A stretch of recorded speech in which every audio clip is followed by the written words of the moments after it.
সালামু আলাইকুম। সুপ্রিয় শিক্ষার্থী, আশা করি তোমরা সবাই ভালো আছো, সুস্থ আছো এবং সুস্থতার সাথে এই ক্লাসটা করছো। তোমরা যারা আজকে এই ক্লাস করছো তাদের অনেকেই এই জাস্ট গতকালই একটা পরীক্ষা তোমরা দিয়েছো, ঢাকা বিশ্ববিদ্যালয়ের পরীক্ষা অনেকেই দিয়েছো, অনেকেই দাওনি যারা সেকেন্ড টাইমার তারা। কিন্তু ফার্স্ট টাইমার যারা এই ক্লাস করছো, যারা জাহাঙ্গীরনগরে কালকে পরীক্ষা দিবা বা এর পরেও পরীক্ষা দিবা, তারা ঢাকা বিশ্ববিদ্যালয়ে ইতোমধ্যেই পরীক্ষা দিয়েছো এবং সেই পরীক্ষা অনেকেরই আশানুরূপ হয়েছে, অনেকেরই আশানুরূপ হয়নি। যাদের পরীক্ষা আশানুরূপ হয়নি তাদের সামনে আরো অনেক কিছু প্রুভ করার আছে। দেখো, মানুষের প্রত্যেকটা মানুষের ব্যক্তি ভেদে, প্রত্যেকটা মানুষের অবস্থান ভেদে প্রত্যেকটা মানুষের সফলতার সংজ্ঞা নির্ধারণ করা যায়, বা তার সফলতার সংজ্ঞা নির্ধারণ করে যে তার অবস্থান এখন ঠিক কোন জায়গাতে। তুমি যে জায়গাটাতে এখন অবস্থান করছো সেই জায়গা থেকে তুমি ঠিক কতটুকু উপরে উঠবা, বা তুমি যে পরিবারে জন্মগ্রহণ করেছো সেই পরিবার থেকে তুমি ঠিক কতটুকু উঁচুতে উঠে তোমার পরিবারকে রেখে যাবা, মানে তোমার যারা বাচ্চা কাচ্চা হবে, তোমার যারা ওয়াইফ হবেন, হ্যাঁ, তাদেরকে তুমি কোথায় রেখে যাবা, সেই বিষয়টা ডিপেন্ড করে যে তুমি আসলে কতটুকু সফল। তার মানে তুমি এখন যেখানে আছো তার থেকে প্রতিনিয়ত উৎকর্ষের দিকে যাওয়ার যে প্রক্রিয়া, এই প্রক্রিয়াটা আশা করি তোমরা অব্যাহত রাখবে। অনেকেই আহ ইচ্ছা ছিল ঢাকা বিশ্ববিদ্যালয়ে একদম প্রথম সারির রেজাল্ট তোমরা করবে, অনেকের ইচ্ছা ছিল হয়তো প্রথম হবে, সে হয়তো বা প্রথম হওয়ার মতো পরীক্ষা দিতে পারেনি। অনেকে চেয়েছিল 1 থেকে 20-এর মধ্যে থাকবে, তারা হয়তো বা 1 থেকে 20-এর মধ্যে থাকার মতো পরীক্ষা দিতে পারেনি। অথবা কেউ কেউ ভেবেছিল ঢাকা বিশ্ববিদ্যালয় অবশ্যই টিকবে, একটা সিট নিশ্চিত করবে। কিন্তু যখন আমাদের সলিউশনের সাথে সে মিলিয়েছে, হয়তোবা দেখা গিয়েছে যে সেই সলিউশনে সে যে রেজাল্ট পাচ্ছে বা যা সে দেখতে পাচ্ছে সেটা হয়তোবা আশানুরূপ হচ্ছে না, তার হয়তো একটা সিটের নিশ্চয়তা সে পাচ্ছে না। তো সেই জায়গা থেকে, প্রত্যেকের জায়গা থেকে, প্রত্যেকে হয়তো কষ্টে আছো বা প্রত্যেকে হয়তো এখন হতাশ, কিন্তু জেনে রাখো ভাইয়ারা, সেটা হচ্ছে যে হতাশা তোমাকে নতুন করে কিছুই দেবে না। হতাশা কেবলমাত্র হতাশাই পয়দা করতে পারে, হতাশার আর নতুন করে কিছু দেওয়ার কোনো ক্ষমতা নেই। কাজেই ক্ষমতা দেওয়ার আছে আশার। কবি বলেছেন, সংসার সাগরে দুঃখ তরঙ্গের খেলা, আশা তার একমাত্র ভেলা। তাই না? আমরা ছোটবেলায় এরকম বহুত ভাব সম্প্রসারণ পড়েছি। এইটাই ভাব সম্প্রসারণ পড়লেও কিন্তু তোমরা ঢাকা বিশ্ববিদ্যালয়ে রিটার্ন অনেক ভালো করতে পারতে। তো যাই হোক, এই যে বিষয়গুলো তোমাদেরকে বলছি, এই বিষয়গুলো আসলে তোমাদেরকে স্রেফ আশা দেওয়ার জন্য বলছি না, বা তোমাদেরকে স্রেফ উজ্জীবিত করার জন্য বলছি না। এটাই সত্যি কথা, যে বিষয়টা হয়ে গেছে ইতোমধ্যে সেটা তুমি আনডু করতে পারবা না, এটার ক্ষমতা আমাদের নাই। পৃথিবীতে মানুষকে যদি এই ক্ষমতা দেওয়া হইতো যে মানুষ যা চায়, বা মানুষ একটা কাজ একবার করে ফেলে সেটাকে সে আবার আনডু করতে পারে যখন সে বুঝতে পারে যে সে যে সিদ্ধান্ত নিয়েছিল সেই সিদ্ধান্তটা সে ভুল করেছে। আমি আমার কিছুদিন আগে আমার ফেসবুক স্ট্যাটাসে আমি বলেছিলাম যে এই যে ভুল করার যে প্রসেস, হ্যাঁ, এই সিদ্ধান্ত নেওয়ার যে প্রসেস, সেটা যত ক্ষুদ্র সিদ্ধান্ত হোক মানুষের জীবনে, প্রত্যেকটা জিনিস মানুষের ভেবে চিন্তে নেওয়া উচিত। একদম প্রত্যেকটা সিদ্ধান্ত, ইভেন কথা বলার আগেও মানুষের ভেবে চিন্তে কথা বলা উচিত। যে কোনো মন্তব্য করার আগে, যে কোনো বিষয়ে মন্তব্য পাস করার আগে, কমেন্ট পাস করার আগে মানুষের ভেবে চিন্তা করা উচিত। কারণ একটা মন্তব্য, একটা আইডিয়া, একটা ছোট্ট কাজ, একটা ছোট্ট নিঃশ্বাস মানুষের জীবন পরিবর্তন করে দিতে পারে। কাজে প্রত্যেকটা জিনিস যারা করার আগে ভাবে তারাই কিন্তু ভালো করে। কাজে তোমাদের যদি এখন বোধোদয় হয়ে থাকে, আমার ইনবক্স ভরে উঠছে তোমাদের মেসেজে, এবং তোমরা অনেকেই বলছো তোমাদের কষ্টের কথা, তোমাদের দুঃখের কথা, তোমাদের স্বপ্নের কথা। সেই বিষয়গুলো, তোমাদের স্বপ্নগুলো, তোমাদের দুঃখগুলো, তোমাদের কষ্টগুলো, এইগুলোকে তোমরা যদি লালন করে থাকো কোনো একটা ভালো জায়গায় যাওয়ার জন্য, তাহলে স্বপ্নগুলোকে আরো একটু বাঁচিয়ে রাখো এবং এই শোককে শক্তিতে পরিণত করো। সামনেই যে জাহাঙ্গীরনগর বিশ্ববিদ্যালয়ের পরীক্ষা, রাজশাহী বিশ্ববিদ্যালয়ের পরীক্ষা, চট্টগ্রাম বিশ্ববিদ্যালয় এবং গুচ্ছের পরীক্ষা, আশা করি এইগুলোতে তোমরা দেখিয়ে দেবে, যারা ফার্স্ট হতে চেয়েছিলে তারা ফার্স্ট হয়ে দেখিয়ে দেবে, যারা আসন নিশ্চিত করে দেখিয়ে দিতে চেয়েছিলে তারা আসন নিশ্চিত করে দেখিয়ে দেবে। প্রত্যেকটা আসলে কাউকে দেখিয়ে দেয়া না, তোমার নিজের জন্যই তুমি করবে। এটাই হচ্ছে তোমাদের কাছে আমাদের প্রত্যাশা। যাই হোক, তো এই সব প্রত্যাশা করে সবকিছু করে মোটামুটি আমরা আমাদের আজকের ক্লাস শুরু করে দেবো। আমাদের আজকের ক্লাস হচ্ছে সাধারণ জ্ঞানের ওয়ান শট ক্লাস। তোমরা এর আগেও ঢাকা বিশ্ববিদ্যালয়ের ওয়ান শট ক্লাস করেছিলে, আজকে জাহাঙ্গীরনগর বিশ্ববিদ্যালয়ের সি ইউনিটের উপযোগী একটা ওয়ান শট ক্লাস হবে। এবং এইখানে আমরা তোমাদেরকে সি ইউনিটের উপযোগী 50টা প্রশ্ন আমি তোমাদেরকে সমাধান করার চেষ্টা করব, এবং সেখানে তোমাদের কাছ থেকে অবশ্যই হেল্প নেব। আশা করি যে তোমরা পুরোটা সময় জুড়ে কমেন্ট বক্সে সক্রিয় থাকবে এবং আমাদেরকে জানান দেবে তোমরা আমাদের ক্লাস সম্পর্কে কি ভাবছো, বা তোমরা এইখানে মন্তব্য সম্পর্কে, মানে তোমাদের মন্তব্য তোমরা জানাবে। এইটা আমার তোমাদের কাছ থেকে এক্সপেকটেশন থাকবে। ঠিক আছে? ওকে। তো তোমরা যারা তোমরা এই ক্লাস ইতিমধ্যে দেখছো, তোমরা তোমাদের বন্ধুদেরকে মেনশন করে দিতে পারো। তোমাদের তোমাদের বিভিন্ন যে গ্রুপগুলো আছে যেখানে তোমরা বন্ধুরা একসাথে হয়তো পড়াশোনা করো, বা তোমাদের কলেজের গ্রুপ, তোমাদের স্টাডি গ্রুপ, এগুলোতে তোমরা এগুলো শেয়ার করে দিতে পারো আমাদের লাইভটা। তাহলে আরো বেশি সংখ্যক শিক্ষার্থী লাইভগুলো দেখতে পারবে, এবং আমি নিশ্চিত তারা উপকৃত হবে। আর দেখো, পড়াশোনার যে ব্যাপার, ভালো কাজে একজন আরেকজনকে ছাড়িয়ে যাওয়ার যেমন ব্যাপার থাকে, তেমনি ভাবে আহ একজন আরেকজনকে সাহায্য করলেও সেক্ষেত্রে সওয়াবের ব্যাপার থাকে। কাজে যদি তোমরা এই কন্টেন্টটাকে ভালো মনে করে থাকো, তাহলে অবশ্যই তোমরা তোমাদের বন্ধুদের সাথে এই কন্টেন্টটা, আজকের এই লাইভটা তোমরা শেয়ার করে দেবে। ওকে, তাহলে আমরা আমরা চলে যাচ্ছি সরাসরি আমাদের আমরা চলে যাচ্ছি সরাসরি আমাদের প্রশ্ন সমাধানে আর কি। যেহেতু ক্লাসটা অনেক বেশি দীর্ঘ আমি করব না, কাজে সরাসরি প্রশ্ন সমাধানে চলে যাচ্ছি। আমরা একটু দেখি, হ্যাঁ। আমাদের প্রথম যে প্রশ্ন ছিল আমাদের প্রথম যে প্রশ্ন ছিল সেই প্রশ্নটা ছিল যে বাংলাদেশের যে গণপরিষদ, এই গণপরিষদের সংসদ নেতা, লক্ষ্য করো বলা হচ্ছে গণপরিষদের নেতা। তার মানে তোমরা জানো যে বাংলাদেশ যখন স্বাধীন হয়েছে, সেই স্বাধীন হওয়ার আগে এবং স্বাধীনতার অব্যবহিত পরে বাংলাদেশের যে জাতীয় সংসদ সেটা গণপরিষদ নামে পরিচিত ছিল। যখন আমরা পাকিস্তানের সাথে একসাথে ছিলাম তখন গণপরিষদ ছিল, জাতীয় সংসদ ছিল না। তো সেই গণপরিষদের সংসদ নেতা কে ছিলেন? বাংলাদেশের গণপরিষদের সংসদ নেতা কে ছিলেন? অপশনে আছে তাজউদ্দিন আহমেদ, অপশনে আছে শেখ মুজিবুর রহমান, অপশন আছে আহমদুল্লাহ, সৈয়দ নজরুল ইসলাম। বলো দেখি, বাংলাদেশের গণপরিষদের সংসদ নেতা কে ছিলেন, মানে গণপরিষদের নেতা? হ্যাঁ, আফরিন সাফা, হোসাইন সেলিম, তারপরে হচ্ছে শেখ, আচ্ছা, এই আলামিন মজিদ, কাজী আয়াত, সুরাইয়া জিসা। আচ্ছা, ঠিক আছে, এই তো সাবাস, প্রায় সবাই সঠিক উত্তর দিয়েছে। আমরা জানি বঙ্গবন্ধু শেখ মুজিবুর রহমান বাংলাদেশ গণপরিষদের সংসদ নেতা ছিলেন। দেখো, এটা অনেকেই ভুল করে, অনেকেই তাজউদ্দিন আহমেদকে দেয়। তোমরা জানো যে যখন গণপরিষদ গঠন করা হয়, বঙ্গবন্ধু দেশে ফিরে যখন গণপরিষদ অধ্যাদেশ জারি করেন, তার মধ্য দিয়ে গণপরিষদ গঠন হয়, এবং তখন বঙ্গবন্ধু নিজেকে প্রধানমন্ত্রী বা সংসদ নেতা বা গণপরিষদের নেতা হিসেবে নিজেকে অ্যাপয়েন্ট করেন। এবং তারপরে যে যখন সংসদ মানে সংবিধান কার্যকর হয়, তারপরে বাংলাদেশের সংসদ এটা প্রতিষ্ঠিত হয়, ঠিক আছে, গণপরিষদ বিলুপ্ত হয়। তার আগ পর্যন্ত কিন্তু গণপরিষদ ছিল। আমরা আমাদের অনেক পুরানো নেতাদেরকে বিস্তৃত হয়েছি, হ্যাঁ, আমাদের অনেক বিখ্যাত বিখ্যাত নেতা। তোমরা মাওলানা আব্দুর রশিদ তর্কবাগীশের নাম শুনেছো কিনা আমি জানি না। আমি বেশ আগে এই তোমাদের পাবনা, সিরাজগঞ্জ এখানে যখন অফলাইনে ক্লাস নিতে গিয়েছি, একদিন আমি জিজ্ঞেস করেছিলাম তাদেরকে যে তারা আব্দুর রশিদ তর্কবাগীশের নাম শুনেছে কিনা। দুঃখজনক হলো সত্য, সেখানে একজন ছাত্রছাত্রীও বলেনি। ইভেন সিরাজগঞ্জ ক্লাস নিতে গিয়ে আমি জিজ্ঞেস করেছিলাম যে তারা মাওলানা আব্দুর রশিদ তর্কবাগীশের নাম শুনেছে কিনা। তাদের অনেকে হেসেছে যখন আমি তর্কবাগীশ কথাটা বলেছি। তাদের অনেকে হেসেছে, আমি খুব অবাক হয়েছি, এবং খুব খুব মানে খুবই মানে আমি কষ্টও পেয়েছি যে আসলে দেখো আমরা কেমন জাতি, যারা একটু উপরে উঠলেই আমরা আমাদের রুটকে ভুলে যাই। যদি রুট ভুলে যাওয়া হয়, যদি শিকড় ভুলে যাওয়া হয়, তাহলে আসলে কোনো গাছ বড় হতে পারে না। যদি ভিত্তিকে অস্বীকার করা হয়, কোনো দালান উঁচু হইতে পারে না, টিকে থাকতে পারে না, মাথা উঁচু করে দাঁড়াইতে পারে না। বুঝতে পেরেছো? কাজেই নিজেদের নিজেদের ভিত্তিকে খুব ভালো মতো মনে রাখতে হবে, নিজেদের শিকড়কে, ইতিহাসকে খুব ভালো মতো মনে রাখতে হবে। অনেকেই যারা এই যে উপজাতীয়রা যারা আছে, ক্ষুদ্র নৃগোষ্ঠীর যারা আছে, চাকমা, মারমা, সাঁওতাল, তোমরা অনেকেই জানো না যে চাকমা বিদ্রোহ সম্পর্কে, সান্তাল হুল সম্পর্কে। আমার কাছে খুব অবাক লাগে, মানে এত গ্লোরিয়াস ইতিহাস মানুষ কিভাবে বিস্মৃত হয়, মানুষ কিভাবে না জেনে থাকে।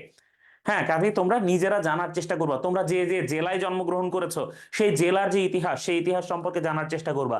সেই জেলার যে খ্যাতিমান ব্যক্তিরা আছেন, যারা আমাদের স্বাধীনতার জন্য কাজ করেছেন, যারা বিভিন্ন সময় বড় বড় রাজনৈতিক আন্দোলনে নেতৃত্ব দিয়েছেন, সেই বিষয়গুলো তোমরা জানার চেষ্টা করবা।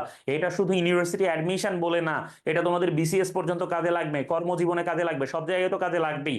তার সাথে তোমার মানে তুমি যেন আত্মগর্বে বলিয়ান হইতে পারো, তুমি যেন যে ফাউন্ডেশনের উপর দাঁড়ায় আছো সেখানে যেন তুমি শক্ত হয়ে দাঁড়াইতে পারো, এজন্যও এটা খুবই ইম্পর্টেন্ট। এই বিষয়টা তোমরা মনে রাখবা, মাথায় রাখবা। তাহলে যা বলছিলাম, বাংলাদেশের গণপরিষদের সংসদ নেতা ছিলেন শেখ মুজিবুর রহমান। এরপরে আমরা কি দেখব? এরপরে আমরা দেখব হ্যাঁ, এরপরে আমরা দেখব হচ্ছে জাগো ফাউন্ডেশনের প্রতিষ্ঠাতাকে। দেখো, জাগো ফাউন্ডেশনের প্রতিষ্ঠাতা, তোমরা জানো যে বাংলাদেশের বেশ কিছু লোকজন একটা পুরস্কার পাইছে। সেই পুরস্কারের নাম কি? সেই পুরস্কারের নাম হচ্ছে ফিলিপাইনের র্যামন ম্যাগসেসে পুরস্কার। ফিলিপাইনের একজন প্রেসিডেন্ট ছিলেন র্যামন ম্যাগসেসে। হ্যাঁ, এই র্যামন ম্যাগসেসের পুরস্কার দেয়া হয় সমাজসেবা, তারপরে দেয়া হয় শিক্ষায় অবদান, এরকম নানা রকম ক্ষেত্রে, হ্যাঁ, বিশেষ করে মানে এই সামাজিক দায়বদ্ধতার ক্ষেত্রে যারা খুব ভালো ভূমিকা পালন করেছেন এরকম কাউকে। তো আমাদের বাংলাদেশে বেশ কয়েকজন, হ্যাঁ, সর্বমোট এখন এই জাগর যিনি প্রতিষ্ঠাতা তিনি পেয়েছেন সর্বশেষ, যার নাম হচ্ছে করভীর আকসান্দ। তোমরা জানো এই করভীর আকসান্দ তিনি হচ্ছেন জাগো ফাউন্ডেশনের প্রতিষ্ঠাতা, এবং জাগো ফাউন্ডেশন মূলত বাংলাদেশের যে ছিন্নমূল শিশু আছে সেই ছিন্নমূল শিশুদের শিক্ষা নিয়ে কাজ করে জাগো ফাউন্ডেশন। হ্যাঁ, তো এখন এর আগে, হ্যাঁ, সৈয়দা রিজওয়ানা হাসান এর আগে কিন্তু পেয়েছেন। সৈয়দা রিজওয়ানা হাসান ছিলেন বেলার প্রধান বেলার প্রধান নির্বাহী ছিলেন, বেলা সিইও ছিলেন। বাংলাদেশ এনভায়রনমেন্টাল লয়ার্স অ্যাসোসিয়েশনের যে সিইও ছিলেন, হ্যাঁ, সৈয়দা রিজওয়ানা হাসান, তিনিও এই তোমার এই র্যামন ম্যাগসেসে পুরস্কার পেয়েছেন। তারপরে এর আগে পেয়েছিলেন ফিরদৌসি কাদরি, আইসিডিডিআরবির বিজ্ঞানী, ঠিক আছে, জ্যেষ্ঠ বিজ্ঞানী ডক্টর ফিরদৌসি কাদরি, তাই না? তাহলে এই বিষয়গুলো তোমরা একটু ভালো করে পড়বা, ঠিক আছে? এই বিষয়, হ্যাঁ, র্যামন ম্যাগসেসে পুরস্কার এখন পর্যন্ত বাংলাদেশের 13 জন, করবীর আহসান হচ্ছে 13তম। Very good. তাহলে করবীর আহসান এই প্রশ্নটাই নেক্সট করতে যাচ্ছিলাম, দেখলাম কমেন্টটা তোমরা আগেই জানিয়ে দিয়েছো 13তম, ঠিক আছে? এখন পর্যন্ত 13 জন পেয়েছেন বাংলাদেশি এই র্যামন ম্যাগসেসে পুরস্কার। ভেরি গুড, সাবাস। এরপরে আমরা দেখি কোন সংস্থার সম্মেলনে Narendra Modi global biofuel alliance তৈরির ঘোষণা দেন। দেখো এই গ্লোবাল বায়োফুয়েল অ্যালায়েন্সকে সংক্ষেপে বলা হচ্ছে জিবিএ, গ্লোবাল বায়োফুয়েল অ্যালায়েন্স। তাইলে নরেন্দ্র মোদী যে ভদ্রলোক, তোমরা তো তারে চেনো, তিনি হচ্ছেন ভারতের প্রধানমন্ত্রী, তাই না? নরেন্দ্র মোদী ভারতের প্রধানমন্ত্রী। এই ভারতের প্রধানমন্ত্রী আহ মানে নরেন্দ্র মোদী ছিলেন হোস্ট। কিসের হোস্ট? জি20, যে জি20 নামে যে সংস্থা আছে, এই জি20 সম্মেলনের, মানে সংস্থার সম্মেলন, সেই সম্মেলন হয়েছে কোথায়? নয়াদিল্লিতে, ঠিক আছে? এবং সেইটার হোস্ট ছিলেন নরেন্দ্র মোদী, মানে ভারত। এবং সেইখানে নরেন্দ্র মোদী একটা ঘোষণা দিয়েছেন, একটা নতুন জোট তৈরি করার ঘোষণা দিয়েছেন। নরেন্দ্র মোদী বলছেন যে জিবিএ বা গ্লোবাল বায়োফুয়েল অ্যালায়েন্স তৈরি করা, যার মাধ্যমে আস্তে আস্তে মানে এই যে পেট্রোল, তারপরে হচ্ছে অকটেন, এগুলোর সাথে কি করা হবে? ইথানল মিশানো হবে। মিশায়ে তারপরে এগুলার এন্টিনক কমায় এগুলা যেন বেশি করে তোমার এই যে ইয়ে করে, পরিবেশ দূষণটা যেন কম করে, ঠিক আছে, যেন পরিবেশ সংরক্ষণ করে, যেন ফিউল এফিসিয়েন্ট হয় যানবাহনগুলো। এই জন্য তিনি কাজ করার মানে দৃঢ় অঙ্গীকার ব্যক্ত করেছেন, এবং সবাইকে, বিশ্ব নেতাদের অন্যদেরকেও তিনি পাশে চেয়েছেন আর কি, ঠিক আছে? তো এই নরেন্দ্র মোদী ভাই তিনি চাইছেন যে হ্যাঁ 20% ইথানল এটা মিক্স করা হবে। মুজাহিদ বলেছে, স্যার আমার কমেন্ট পড়েন না কেন? এই যে বেটা পড়লাম, ঠিক আছে? এবার খানিকক্ষণ লাফায় ভিডিও দে, ঠিক আছে? ওকে। তারপরে আমরা দেখি এই শাকিল আলম বলছে Narendra bro is ultimate bro. হ্যাঁ, নরেন্দ্র ব্রো নাকি তার আলটিমেট ব্রো, ভাবো। মানে ভালো, এটা ভালো অবশ্য, ঠিক আছে। নরেন্দ্র ব্রো আসলে আলটিমেট ব্রো। সত্যি কথা, দেখো ইন্ডিয়ার রাজনীতি যদি আমরা একটু পর্যালোচনা করি, তোমরা বলো তো আমাদের এই উপমহাদেশে সবচেয়ে পুরাতন রাজনৈতিক দল কোনটা? আমাদের এই উপমহাদেশে সবচেয়ে পুরাতন রাজনৈতিক দল হচ্ছে কংগ্রেস, হ্যাঁ, ইন্ডিয়ান ন্যাশনাল কংগ্রেস, যেটা একদম এই যে মানে 1900 সালেরও আগে 1885-র দিকে, তাই না? এই কংগ্রেস প্রতিষ্ঠা করেন কে? কংগ্রেস প্রতিষ্ঠা করেন হচ্ছে অ্যালান অক্টাভিয়ান হিউম। তাহলে এই যে অ্যালান অক্টাভিয়ান হিউম কংগ্রেস প্রতিষ্ঠা করলেন, অপরদিকে দেখো এই নরেন্দ্র মোদীর রাজনৈতিক দলের নাম কি? নরেন্দ্র মোদীর রাজনৈতিক দলের নাম হচ্ছে বিজেপি। ঠিক আছে, এই বিজেপি প্রতিষ্ঠা হয়েছে একেবারে 90-এর দশকে, 1990-এর দশকে। তার মানে 100 বছরেরও কম বয়স। মানে কংগ্রেসের যা বয়স তার থেকে 100 বছর মাইনাস করলে বিজেপি পয়দা হয়। অথচ সেই বিজেপি কংগ্রেসটা একেবারে ধ্বংস করে ফেলাইছে ইন্ডিয়াতে, দেখছো না? কংগ্রেসের এখন বলা যায় যে কোনো খাওয়া নাই পুরা ইন্ডিয়াতে ঘুরলে। কোন রাজ্যে কংগ্রেসের সরকার নাই, কি একটা অবস্থা বলো! মানে একদম ধ্বংস হয়ে গেছে সব পোলাপান, ঠিক আছে? তাইলে হ্যাঁ, অ্যালান অক্টাভিয়ান হিউম এই প্রতিষ্ঠা করছিলেন, হ্যাঁ, কংগ্রেস। অথচ নরেন্দ্র মোদী এবং ওই অটল বিহারী বাজপেয়ীর টাইম থেকে মূলত কংগ্রেসের ডাউনফল শুরু হয়েছে। তারপরে তাই এখন একদম বাজে অবস্থা কংগ্রেসের। আচ্ছা, এরপরে দেখো স্বাধীনতার সময় মুক্তাঞ্চল থেকে প্রকাশিত পত্রিকার নাম কি ছিল? মুক্তাঞ্চল মানে হচ্ছে যে বাংলাদেশের যে এলাকাটা পাকিস্তানের ভেতরে ছিল না বা মুক্ত ঘোষণা করছিল, এই মুক্তাঞ্চল থেকে প্রকাশিত যে যে পত্রিকা, সেই পত্রিকার নাম কি? দেখো এখানে অপশন আছে মুজিব কণ্ঠ, আছে ইত্তেফাক, আছে জয় বাংলা, আছে গণকণ্ঠ। বলো দেখি নাম কি ছিল? বলো বলো বলো, যে হ্যাঁ নাম কি? প্রকাশিত পত্রিকার নাম কি? হ্যাঁ, সাবাস, এই যে সবাই একত্রে স্লোগান দিছে, ঠিক আছে, জয় বাংলা। জয় বাংলা হচ্ছে কি? ওই সময় স্বাধীনতার সময় মুক্তাঞ্চল থেকে প্রকাশিত যে পত্রিকা সেটা হচ্ছে কি জয় বাংলা। তাহলে জয় বাংলা হচ্ছে মুক্তাঞ্চল থেকে প্রকাশিত পত্রিকা। সাবাস। এরপরে আমরা দেখব, পরের প্রশ্ন দেখব, সিলেটের প্রাচীন নাম। সিলেটের প্রাচীন নাম কি ছিল? সিলেটের প্রাচীন নাম অপশনে আছে শ্রীহট্ট, অপশনে আছে জালালাবাদ, অপশনে আছে শ্রীভূমি, অপশনে আছে আফজালাবাদ। দেখো এখন এই জায়গায় তোমাদের বুঝতে হবে যে সিলেটের প্রাচীন নাম ছিল ক এবং খ দুইটাই। শ্রীহট্টও ছিল সিলেটের প্রাচীন নাম, জালালাবাদও ছিল সিলেটের প্রাচীন নাম। ঠিক আছে, শ্রীহট্ট এবং জালালাবাদ দুইটাই কারেক্ট।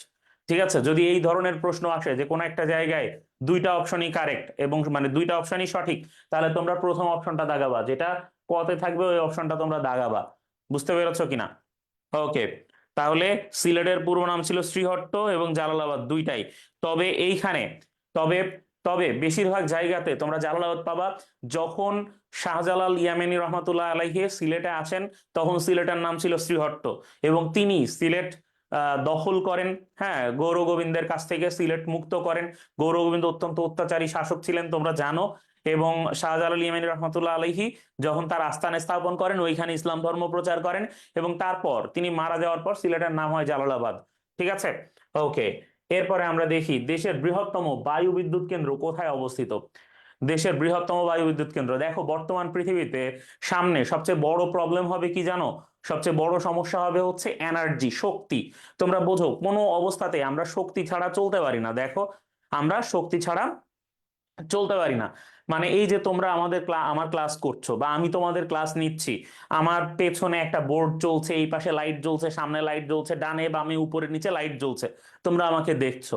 আমার সামনে যে ক্যামেরা চলছে সেই ক্যামেরাটাও চার্জ হচ্ছে, সামনে যে কম্পিউটার আছে কম্পিউটার চার্জ হচ্ছে, তোমরা যে ডিভাইসে এই ক্লাসটা দেখছো সেই ডিভাইসের চার্জিং এর ব্যাপার আছে। তাহলে দেখো প্রত্যেকটা জায়গায় কিন্তু কি করা লাগতেছে, প্রত্যেকটা জায়গায় তোমার হচ্ছে ইয়ে লাগতেছে, তাই না? মানে এনার্জি লাগতেছে। এখন এই এনার্জির জন্য একটা বড় কস্ট মানব জাতিকে দিতে হচ্ছে। এই এনার্জির জন্য একটা বড় কস্ট মানব জাতিকে দিতে হচ্ছে। কি দিতে হচ্ছে মানব জাতিকে, কি কস্ট মানব জাতিকে চুকাইতে হচ্ছে ভাইয়া বলো তো? সেটা হচ্ছে, তোমরা জানো যে এই এনার্জির জন্য এই বিদ্যুৎ উৎপাদনের জন্য গ্যাস লাগে বা তেল লাগে, তাই না? তোমরা দেখছো কারেন্ট চলে গেলে যে জেনারেটর চলে তেল দিয়ে, তাহলে তেল থেকে বিদ্যুৎ উৎপাদন করা হয়, গ্যাস থেকে বিদ্যুৎ উৎপাদন করা হয়। কিন্তু তোমরা জানো যে তেল এবং গ্যাস এগুলা প্রকৃতিতে অসীম না। মানে এমন না যে মানে প্রচুর পরিমাণে পাওয়া যায়। ঠিক আছে, ব্যাপারটা কিন্তু এরকম না। তাহলে কি করতে হবে সেক্ষেত্রে? কি করতে হবে বলো? পাওয়া না গেলে আমাদেরকে রিনিউয়েবল এনার্জির দিকে যাইতে হবে, যেটা কখনো শেষ হবে না। যেমন ধরো সূর্যের আলো, যদি আমরা সূর্যের আলো থেকে বিদ্যুৎ উৎপাদন করতে পারি, সূর্যের আলো শেষ হবে না কিয়ামতের আগ পর্যন্ত মিনিমাম, বাতাস শেষ হবে না। তাহলে বায়ু বিদ্যুৎ, সৌর বিদ্যুৎ, ঠিক আছে। তারপরে ধরো সমুদ্রের ঢেউ থেকে কিউবা বিদ্যুৎ উৎপাদন করতেছে, এই সব বিদ্যুৎ এগুলা হচ্ছে কি, এগুলা হচ্ছে পার্মানেন্ট সলিউশন, ঠিক আছে, এবং সাস্টেনেবল সলিউশন। আচ্ছা, হ্যাঁ, তাহলে এই পার্মানেন্ট বা সাস্টেনেবল সলিউশন যা বলছিলাম, তো দেখো এই পার্মানেন্ট বা সাস্টেনেবল সলিউশন যেটা, এটা হচ্ছে বায়ু বিদ্যুৎ কেন্দ্র। তাহলে কি? ওকে, হুম, তাহলে এই এই নবায়নযোগ্য জ্বালানি, ঠিক আছে, এইটা হচ্ছে কোথায়? কক্সবাজারের খুরুশকুলে। সাবাস, কক্সবাজারের খুরুশকুলে, সবাই সঠিক উত্তর দিয়েছে। খুবই ভালো লাগলো তোমাদের পড়াশোনা দেখে, খুবই খুবই খুবই ভালো লাগলো। ওকে, তারপরে দেখো বাংলাদেশে বর্তমানে গ্যাস ক্ষেত্র কয়টা? এইটা তো সবাই পারবা আমি জানি, 27টা, 28টা, 29টা, 30টা আছে। আমরা জানি বাংলাদেশে বর্তমানে গ্যাস ক্ষেত্র আছে 29টা।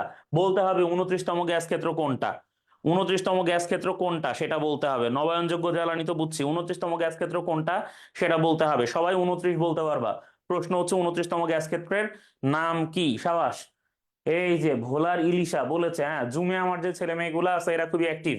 ঠিক আছে, বলছে ভোলার ইলিশা, এটা হচ্ছে 29তম গ্যাস ক্ষেত্র। সাবাস, ভোলার ইলিশা হচ্ছে হ্যাঁ 29তম গ্যাস ক্ষেত্র। সালমান মোহসিন সিয়াম, সাবাস। জিহাদ, সাবাস। দেখো, অর্থনীতিতে চাহিদা বলতে কয়টা বৈশিষ্ট্যকে নির্দেশ করে? অর্থনীতিতে চাহিদা বলতে তিনটা বৈশিষ্ট্যকে নির্দেশ করে। নর্মালি চাহিদা বলতে আমরা বুঝি কি, কোনো জিনিস কিনতে মন চাইছে কিনা ফেলাইলাম, কিনতে মন চাইছে এটার মানেই চাহিদা। কিন্তু বাস্তব অর্থনীতিতে ভাই শুধু এই কিনতে মন চাইছে কিনা ফেলাইলাম এমনি করলে আসলে সেটা চাহিদা হয় না। ঠিক আছে, কিনতে মন চাওয়া মানে চাহিদা, ব্যাপারটা এরকম না। চাহিদা হইতে গেলে কয়েকটা ব্যাপার, কিনতে ইচ্ছা হইতে হইব, পকেটে টাকা হইতে হইব, তারপরে কি সেটা কেনার জন্য ওই পকেটে যে টাকাটা আছে সেই টাকাটা খরচ করার মানসিকতা থাকতে হবে। তাইলে চাহিদা কইলেই চাহিদা হয়ে যাবে, বিষয়টা মোটেও এরকম না। অর্থনীতি একটা জটিল জিনিস, ঠিক আছে।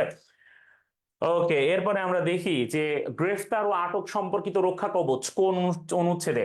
সংবিধান সম্পর্কে প্রশ্ন, গ্রেফতার এবং আটক সংক্রান্ত রক্ষা কবচ কত নাম্বার অনুচ্ছেদে আছে? তার মানে সংবিধানের কোন অনুচ্ছেদে বলা হচ্ছে, সংবিধানের কোন অনুচ্ছেদে বলা হচ্ছে যে তোমারে চাইলেই আটক করে রাখা যায় না? এটা সংবিধানের কোন অনুচ্ছেদে এই সংক্রান্ত কথাবার্তা বলা হইতেছে? সংবিধানের কোন অনুচ্ছেদে বলা হইতেছে যে তোমারে চাইলেই আটক করে রাখা যাবে না? বলো দেখি, বলো কত নাম্বার অনুচ্ছেদে? এই ইকোইডেন, উল্টা পাল্টা বলবা না। মুজাহিদ, ভুল হয়েছে। ঠিক আছে, সংবিধানের কত নাম্বার অনুচ্ছেদে বলা হচ্ছে আটক সংক্রান্ত রক্ষা কবচ? হ্যাঁ, বলো দেখি কে কে সঠিক উত্তর দেয়। দেখবো, অত্যন্ত গুরুত্বপূর্ণ একটা ব্যাপার। দেখো, আমরা অনেকেই সংবিধান পড়ি না বা জানি না, কিন্তু সংবিধান পড়া জানা এইটা আমাদের জন্য অত্যন্ত গুরুত্বপূর্ণ, কারণ সংবিধানে আমাদের মৌলিক অধিকারের কথা বলা হচ্ছে।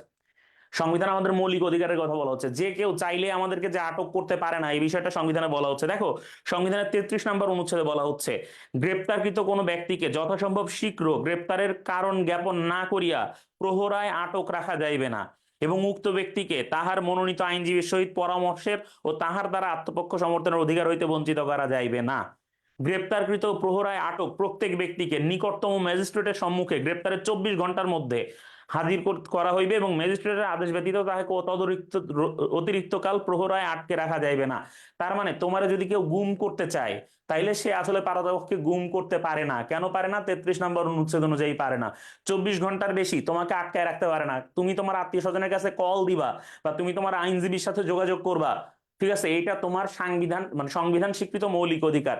কোনো ইংলিশ মুভি দেখবা বা সিরিয়াল দেখবা, দেখবা যে পুলিশ আইসা যখন ধরার পরে তারে যখন থানায় নিয়ে যাওয়া হয়, সে প্রথম যে কথাটা বলে সেটা হচ্ছে I want my phone call. কেন সে বলে I want my phone call? বলে এই কারণে, কারণ সে তার মৌলিক অধিকার সম্পর্কে জানে।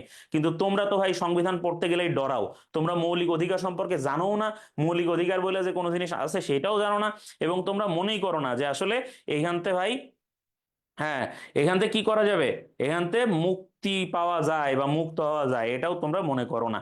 ঠিক আছে, আসলে এইটা কিন্তু আমাদেরকে কি করতে হবে, এইটা আমাদেরকে রেগুলার, মানে এইটা আমাদের মাথায় রাখতে হবে যে আমাদেরকে চাইলে এগুলো আটক করতে পারবে না, বা আমাদের আটক অন্যায়ভাবে আটক করে রাখার কোনো সুযোগ আসলে রাষ্ট্রের নাই। এই সম্পর্কে সংবিধান আমাদেরকে কি করছে, রক্ষা কবচ দিচ্ছে। তাহলে আটক সম্পর্কিত রক্ষা কবচ হচ্ছে 33 নম্বর অনুচ্ছেদ সংবিধানের। কত নম্বর অনুচ্ছেদ? 33 নম্বর অনুচ্ছেদ। এরপরে আমরা দেখব বাংলাদেশে প্রথম ই সিম চালু করে কোন কোম্পানি। দেখো, সাংবাদিকতা সংক্রান্ত প্রশ্ন কিন্তু এইগুলা, বুঝছো, সাংবাদিকতায় এই টাইপ প্রশ্ন আসতে পারে। ঠিক আছে, বলো বাংলাদেশে প্রথম ই সিম চালু করেছিল কোন কোম্পানি? ঠিক আছে, মানে হ্যাঁ, ই সিম প্রথম ই সিম চালু করেছে কোন কোম্পানি? বাংলা লিংক, রবি, টেলিটক, গ্রামীণ ফোন। প্রথম ই সিম চালু করেছে কোন কোম্পানি? বলো, বাংলাদেশে প্রথম ই সিম চালু করেছে।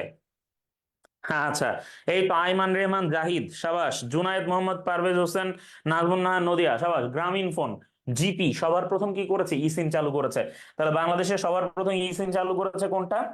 বাংলাদেশে সবার প্রথম ই সিম চালু করেছে, হ্যাঁ, বাংলাদেশের সবার প্রথম ই সিম চালু করেছে গ্রামীণ ফোন, সাবাস। ওকে, এরপর আমরা দেখি এরপর আমরা দেখি স্থানীয় সরকার বিষয়ক মন্ত্রণালয়ের অধীনস্থ জেলার সংখ্যা কত।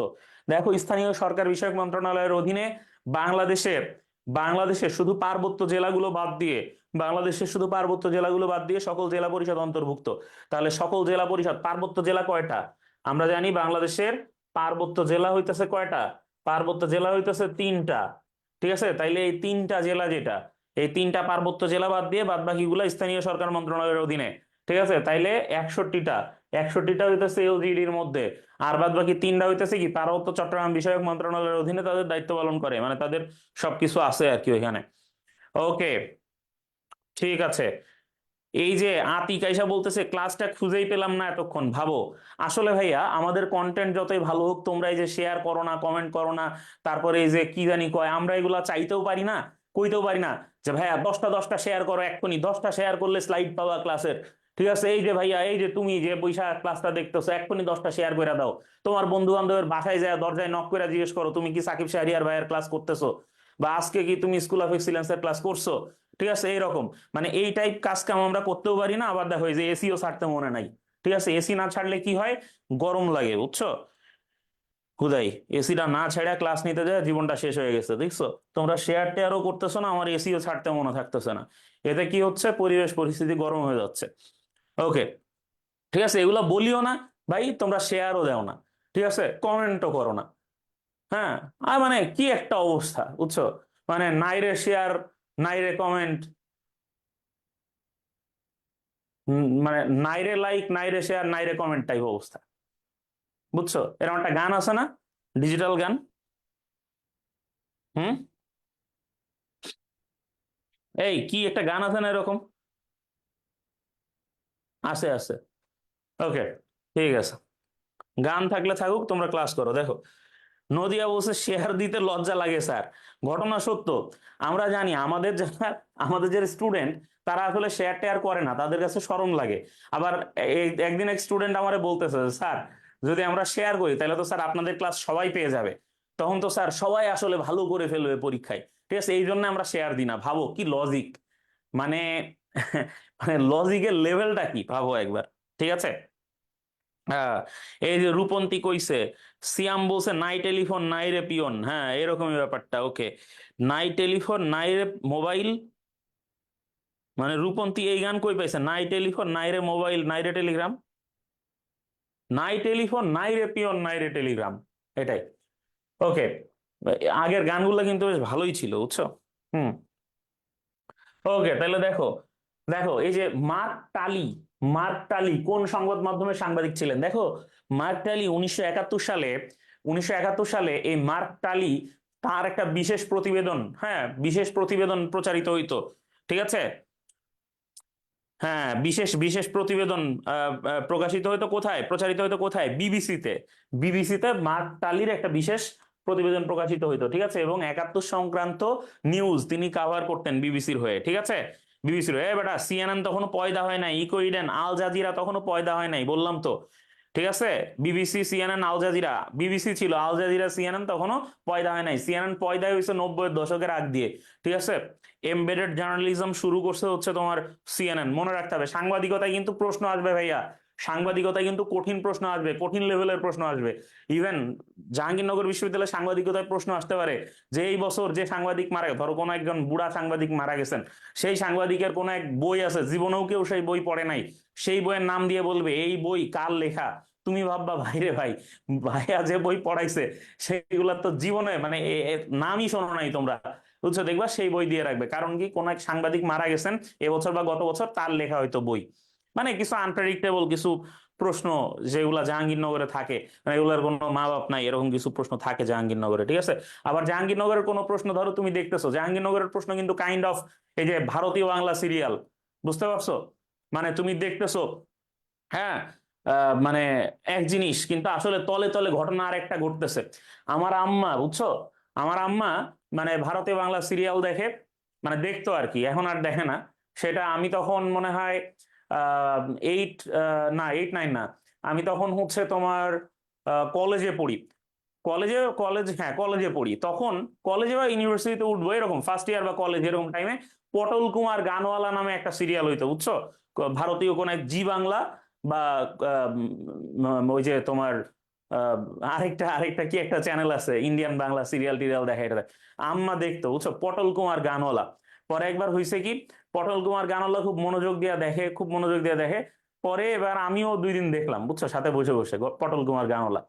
পরে পটল কুমার গানওয়ালার 134-35টা এপিসোড হয়ে যাওয়ার পরে দেখা গেল যে পটল কুমার গানওয়ালা আসলে কোনো ছেলে না। মানে মা ওটা দেখে আর চোখ মোছে, কান্দে যে আরে ছেলেটার কি দুঃখ, আরে ছেলেটার কি দুঃখ। 130-34-35 এপিসোড হয়ে যাওয়ার পরে তারপরে হঠাৎ করে আমরা তো জানতে পারলাম যে যে ছোট্ট ছেলেটার দুঃখ দেখে আমরা এতদিন ধরে কাঁদছি, ঠিক আছে, আমার আম্মা এতদিন ধরে কাঁদছে, সেই ছেলেটা আসলে কোনো ছেলে না, সে আসলে একটা মেয়ে, কিন্তু সে ছেলের ছদ্মবেশ ধরে ছিল। বুঝছো? জাহাঙ্গীরনগর বিশ্ববিদ্যালয়ে তোমরাও এরকম প্রশ্ন দেখা মনের সুখে হাসবা, হ্যাঁ, মনের আনন্দে জলে ভাসবা। ঠিক আছে, ভাসতে ভাসতে হঠাৎ করে দেখবা কখন টুপ করে ডুবে গেছো, টেরও পাবা না। দেখবা পটল কুমার গানওয়ালা হঠাৎ করে ছেলে থেকে রাতারাতি মেয়েতে ট্রান্সফর্ম হয়ে গেছে। ঠিক আছে, এই যে ইদানিং এই যে কি হইলো না, যে এই যে মানে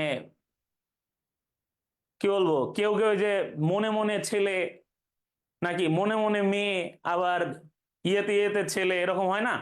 এরকম ব্যাপার, বুঝছো? জাহাঙ্গীরনগর বিশ্ববিদ্যালয়ের প্রশ্ন মানে টিচারদেরও মুড সুইং হয় প্রশ্ন করার সময়, এবং টিচাররা এমন প্রশ্ন করে যেন তোমরাও এই মুড সুইং এর কবলে পড়ো। বুঝতে পারছো? কাজে এগুলোতে সাবধান থাকবা। ঠিক আছে, খুবই সাবধান থাকবা বইলা দিতেছি। ওকে, দেখো 2023 সালে বঙ্গবন্ধুর কোন পদক প্রাপ্তি সুবর্ণ জয়ন্তী পালিত হয়েছে? 2023 সালে সুবর্ণ জয়ন্তী মানে কি? 2023 সালে বঙ্গবন্ধুর কোন পদক প্রাপ্তির সুবর্ণ জয়ন্তী পালিত হয়েছে? হুম, কও কও। এই সুবর্ণ জয়ন্তী হয়েছে কেমনে? কি কি সুবর্ণ জয়ন্তী মানে কি বলো তাড়াতাড়ি। তোমাদের রেসপন্স চাই এক্ষেত্রে। সুবর্ণ জয়ন্তী জিনিসটা আসলে কি কও দেখি। সুবর্ণ জয়ন্তী হইতেছে কি 50তম বার্ষিকী। কত? 50তম বার্ষিকী। সুবর্ণ জয়ন্তী মানে কি? সুবর্ণ জয়ন্তী মানে হচ্ছে 50 বছর পূর্তি। ঠিক আছে, শতবর্ষ হচ্ছে 100 বছর পূর্তি। এই জয়ন্তী গুলা ভালো করে পড়বা। ঠিক আছে, silver jubilee, diamond jubilee, platinum jubilee, হ্যাঁ, এগুলা পড়বা। তাহলে দেখো, এই সুবর্ণ জয়ন্তী মানে 50 বছর 2023 সালে, তার মানে বঙ্গবন্ধু 1973 সালে পাইছিল কোন পদক? 1973 সালে বঙ্গবন্ধুর পদক পাওয়াতে একটা প্রশ্ন সবসময় সবচেয়ে বেশি আসে, সেটা হইতেছে ভাই জুলিও কুরি পদক। 1973 সালে বঙ্গবন্ধু পাইছিলেন কি? জুলিও কুরি পদক। বঙ্গবন্ধু কি পাইছিলেন? জুলিও কুরি পদক পাইছিলেন। ক্লিয়ার? হুম, ঠিক আছে, বুঝতে পারছি। ওকে, ছেলেবেলা আবার আবেগী হয়ে যাইতেছে। ঠিক আছে, পটল কুমার গানওয়ালার কথা মনে করে আবেগী হওয়ার কিছু নাই। ওকে, তাইলে দেখো, এ হচ্ছে ঘটনা। এখন পর্যন্ত চাঁদে অবতরণে সক্ষম হয়েছে এরম দেশ কয়টা? দেখো, চাঁদ যখন তো মানুষ দেখে তখন থেকে চাঁদের প্রতি মানুষের আকর্ষণ, না বলো? কিন্তু চাঁদের প্রতি মানুষের আকর্ষণ এটা একটা ভুল ঘটনা, বুঝছো? এটা একটা ভুল যেটা মানুষ করে। ভাবো যে একটা জিনিস যেটা নিজের কোনো আলো নেই, সূর্যের আলোয় চাঁদ আলোকিত হচ্ছে, অথচ সূর্য নিয়ে কোনো কবিতা কোনো গল্প তোমরা লেখা দেখবা না। বাট দেখবা চাঁদ নিয়ে কত গল্প, কবিতা, গান যে লেখা হয়েছে তার কোনো ইয়ত্তা নাই। চাঁদ নিয়ে হাজার হাজার, মানে চাঁদের জ্যোৎস্না নিয়ে, হ্যাঁ, ওই যে আমি একটা গান মাঝে মাঝে শুনি, সেদিন চাঁদের আলো চেয়েছিল জানতে, হ্যাঁ, তার মতো সুন্দর কেউ আছে কি, আমি তোমার কথা বলেছি। ঠিক আছে, তাহলে দেখো, চাঁদের আলো নিয়ে গান, জ্যোৎস্না নিয়ে, আজ জ্যোৎস্না রাতে সবাই গেছে বনে, রবীন্দ্রনাথ ঠাকুর অনেক গান লিখেছেন। অথচ এই চাঁদের নিজের কোনো আলো নাই। চাঁদ হচ্ছে পৃথিবীর একটা উপগ্রহ, পৃথিবীর চারদিকে ঘোরে, যখন সূর্যের আলো চাঁদের উপর পড়ে, ঠিক আছে, তখন ঠিক ওই ওই দিকটাতে আবার পৃথিবী অন্ধকার থাকে, মানে পৃথিবীতে রাত থাকে। কাজে তখন সবাই চাঁদরে দেখে একটা সুন্দর রূপালী থালার মতো। চাঁদ নিয়ে গল্প লেখে, কবিতা লেখে, গান লেখে, বাট সূর্যের আলোই চাঁদ আলোকিত, সূর্যের নিয়ে কেউ গান গল্প কবিতা লেখে না। কাজে এই চাঁদে যাওয়ার ব্যাপারে মানুষের আগ্রহ অসীম, এবং চাঁদে যাওয়া নিয়ে স্নায়ুযুদ্ধে একটা বড় টাইপের পট পরিবর্তন এসেছে এক সময়। এখন পর্যন্ত চাঁদে অবতরণ করেছে কয়টা দেশ? 5টা দেশ। সর্বশেষ কোন দেশ? সর্বশেষ কোন দেশ কও? জাপান। সাবাস, এই যে নাজমুন নাহার নদিয়া বলেছে জাপান হচ্ছে সর্বশেষ। সাবাস।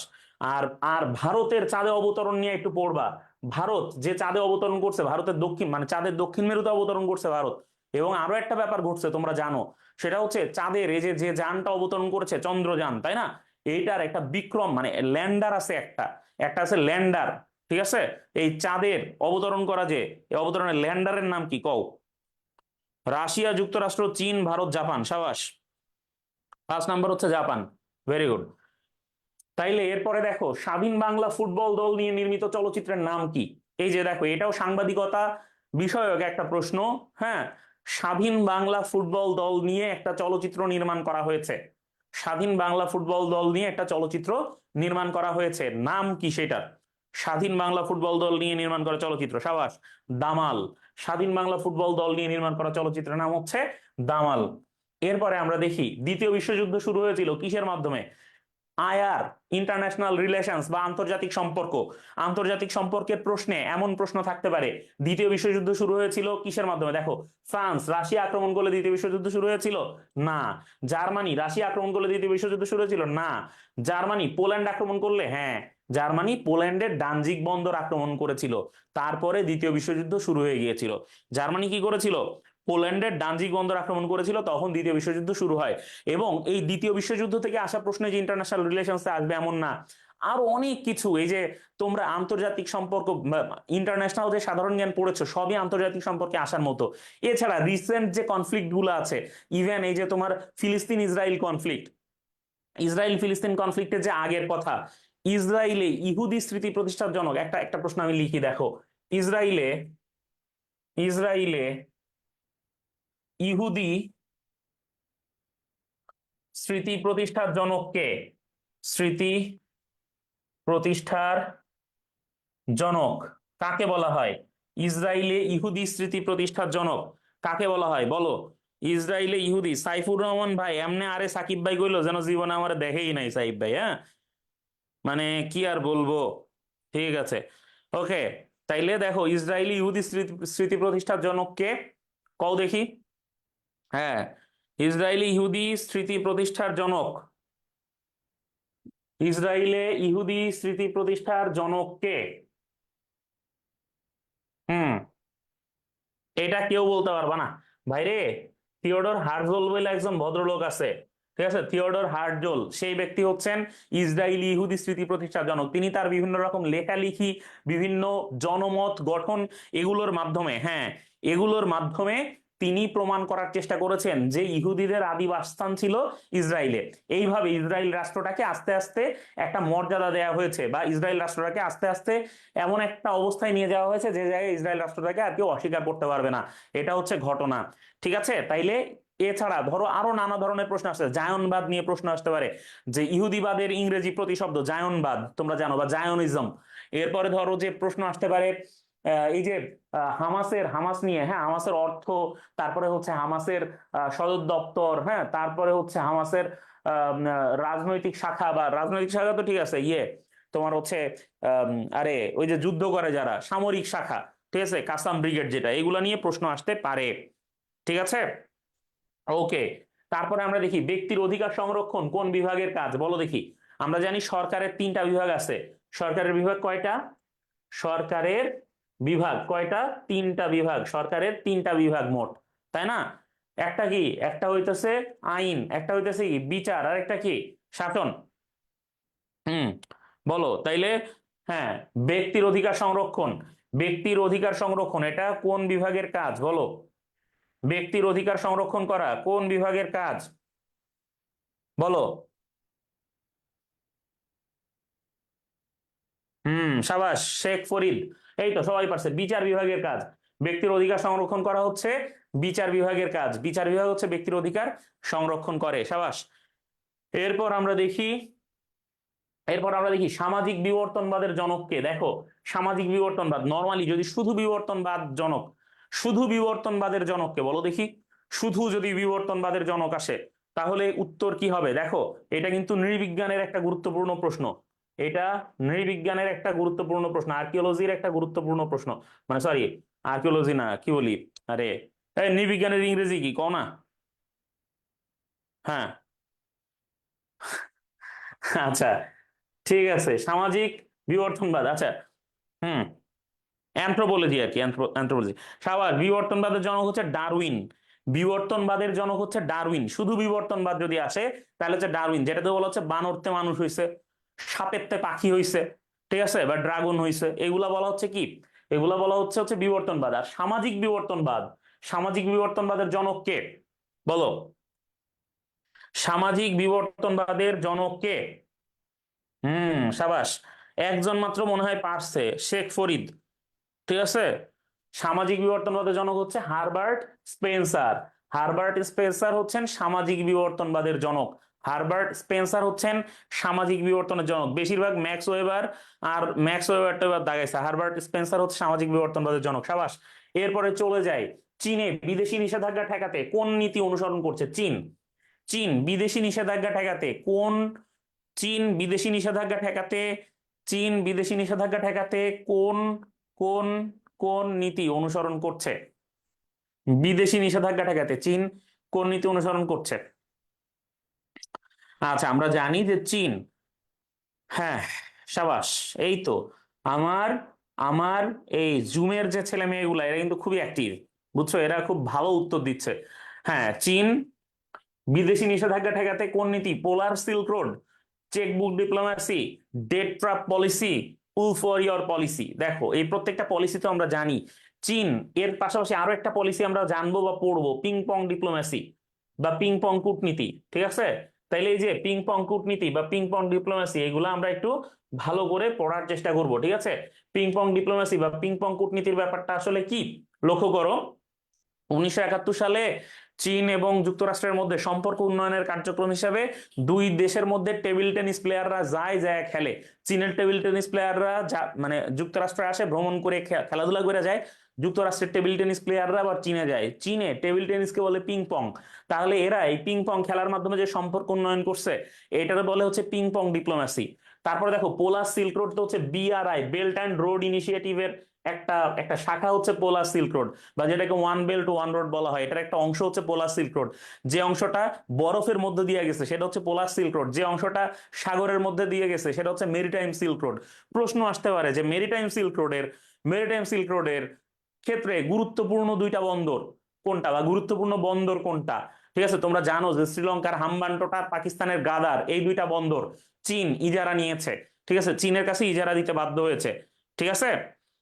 ওরে ভাই রে ইকো, তোমার কমেন্ট গুলো পড়ি রে ভাই, সবই পড়ি। ঠিক আছে, ওকে ওকে ওকে, ঠিক আছে, ঠিক আছে। ভাইরা তোমাদের সবার কমেন্ট পড়তেছি, সবার কমেন্ট পড়ে মুখে হয়তো বলি না। ইকো ইডেন, চীন বিদেশি নিষেধাজ্ঞা ঠেকাতে কোন নীতি অনুসরণ করছে? পোলার সিল্ক রোড। আচ্ছা হ্যাঁ, তাইলে এইটা উলফ ওয়ারিয়র পলিসি ব্যবহার করছে চীন। উলফ ওয়ারিয়র পলিসি কি? উলফ ওয়ারিয়র পলিসি হচ্ছে কোন দেশ যদি চীনের উপর নিষেধাজ্ঞা দেয়, চীন কি করবে? তার উপর ডাবল ডাবল নিষেধাজ্ঞা দিবে। এটা হচ্ছে চীনের পলিসি। এটাকে বলা হচ্ছে উলফ ওয়ারিয়র পলিসি বা নেকড়ে কূটনীতি। ঠিক আছে, তাহলে উলফ ওয়ারিয়র পলিসি বা নেকড়ে কূটনীতি, আশা করা যায় যে তোমরা বুঝতে পেরেছো। ওকে, এরপরে আমরা দেখি চিলেকোঠার সেপাই উপন্যাসটির পটভূমিকা কি? চিলেকোঠার সেপাই উপন্যাসটির পটভূমিকা কি? চিলেকোঠার সেপাই আমরা জানি, আমরা জানি। আচ্ছা, এরপরে দেখো আমরা, আচ্ছা, আমরা জানি যে চিলেকোঠার সেপাই যে উপন্যাসটা আছে, চিলেকোঠার সেপাই উপন্যাস, এই উপন্যাসটা হচ্ছে আখতারুজ্জামান ইলিয়াসের লেখা একটা কালজয়ী উপন্যাস, তাই না? আখতারুজ্জামান ইলিয়াসের লেখা একটা কালজয়ী উপন্যাস। ঝরা পাতা খাবা মাইর। ঠিক আছে, উল্টা পাল্টা উত্তর দিলে। ইকো ইডেন, হ্যাঁ সঠিক উত্তর দিয়েছে সোহানুর রহমান। তারপর হচ্ছে আমিনুল ইসলাম নিলয়, আফরিন সাফা, সাবাস, জুনায়েদ মোহাম্মদ পারভেজ হোসেন। আরে এর নাম তো দেখে আমার আবু জুনায়েদের কথা মনে পড়ে গেল। আচ্ছা, নাজমুন নাহার, রাদ আহমেদ, ঠিক আছে, শেখ ফরিদ, তাই তো, এটা সবাই পারে। 69-এর গণ অভ্যুত্থানের কথা এখানে বর্ণনা করা হয়েছে। 69-এর যে ম্যাস আপরাইজিং বা যে গণ অভ্যুত্থান, সেই গণ অভ্যুত্থানের কথা বলা হয়েছে চিলেকোঠার সেপাই এই উপন্যাসে। ঠিক আছে, আখতারুজ্জামান ইলিয়াসের লেখা একটা বিখ্যাত উপন্যাস হচ্ছে চিলেকোঠার সেপাই। এরপরে দেখো বাংলাদেশ এশিয়ার কততম দেশ হিসেবে মেট্রো রেল চালু করেছে? এশিয়ায় মেট্রো রেল চালু করেছে বাংলাদেশ এশিয়ার বা দক্ষিণ এশিয়ার কততম দেশ? দক্ষিণ এশিয়ায় সবার আগে মেট্রো রেল চালু করছিল ভারত। সবার আগে করছিল ভারত। ঠিক আছে, ভারত সবার আগে মেট্রো রেল চালু করছিল দক্ষিণ এশিয়ায়। এরপরে যায়, করছে কে? করছে কে? পাকিস্তান। কে করছে? পাকিস্তান করছে। ঠিক আছে, তাইলে বাংলাদেশ কত? বাংলাদেশ হচ্ছে তৃতীয়, তৃতীয় দেশ হিসাবে বাংলাদেশ মেট্রো রেল চালু করছে। এরপরে দেখো বিডিএইচএস স্ট্যান্ডস ফর কি? বিডিএইচএস stands for what? Bangladesh diabetic hospital standard, Bangladesh diabetic health society, Bangladesh demographic and health survey, Bangladesh development housing society. বলো জিনিসটা কি?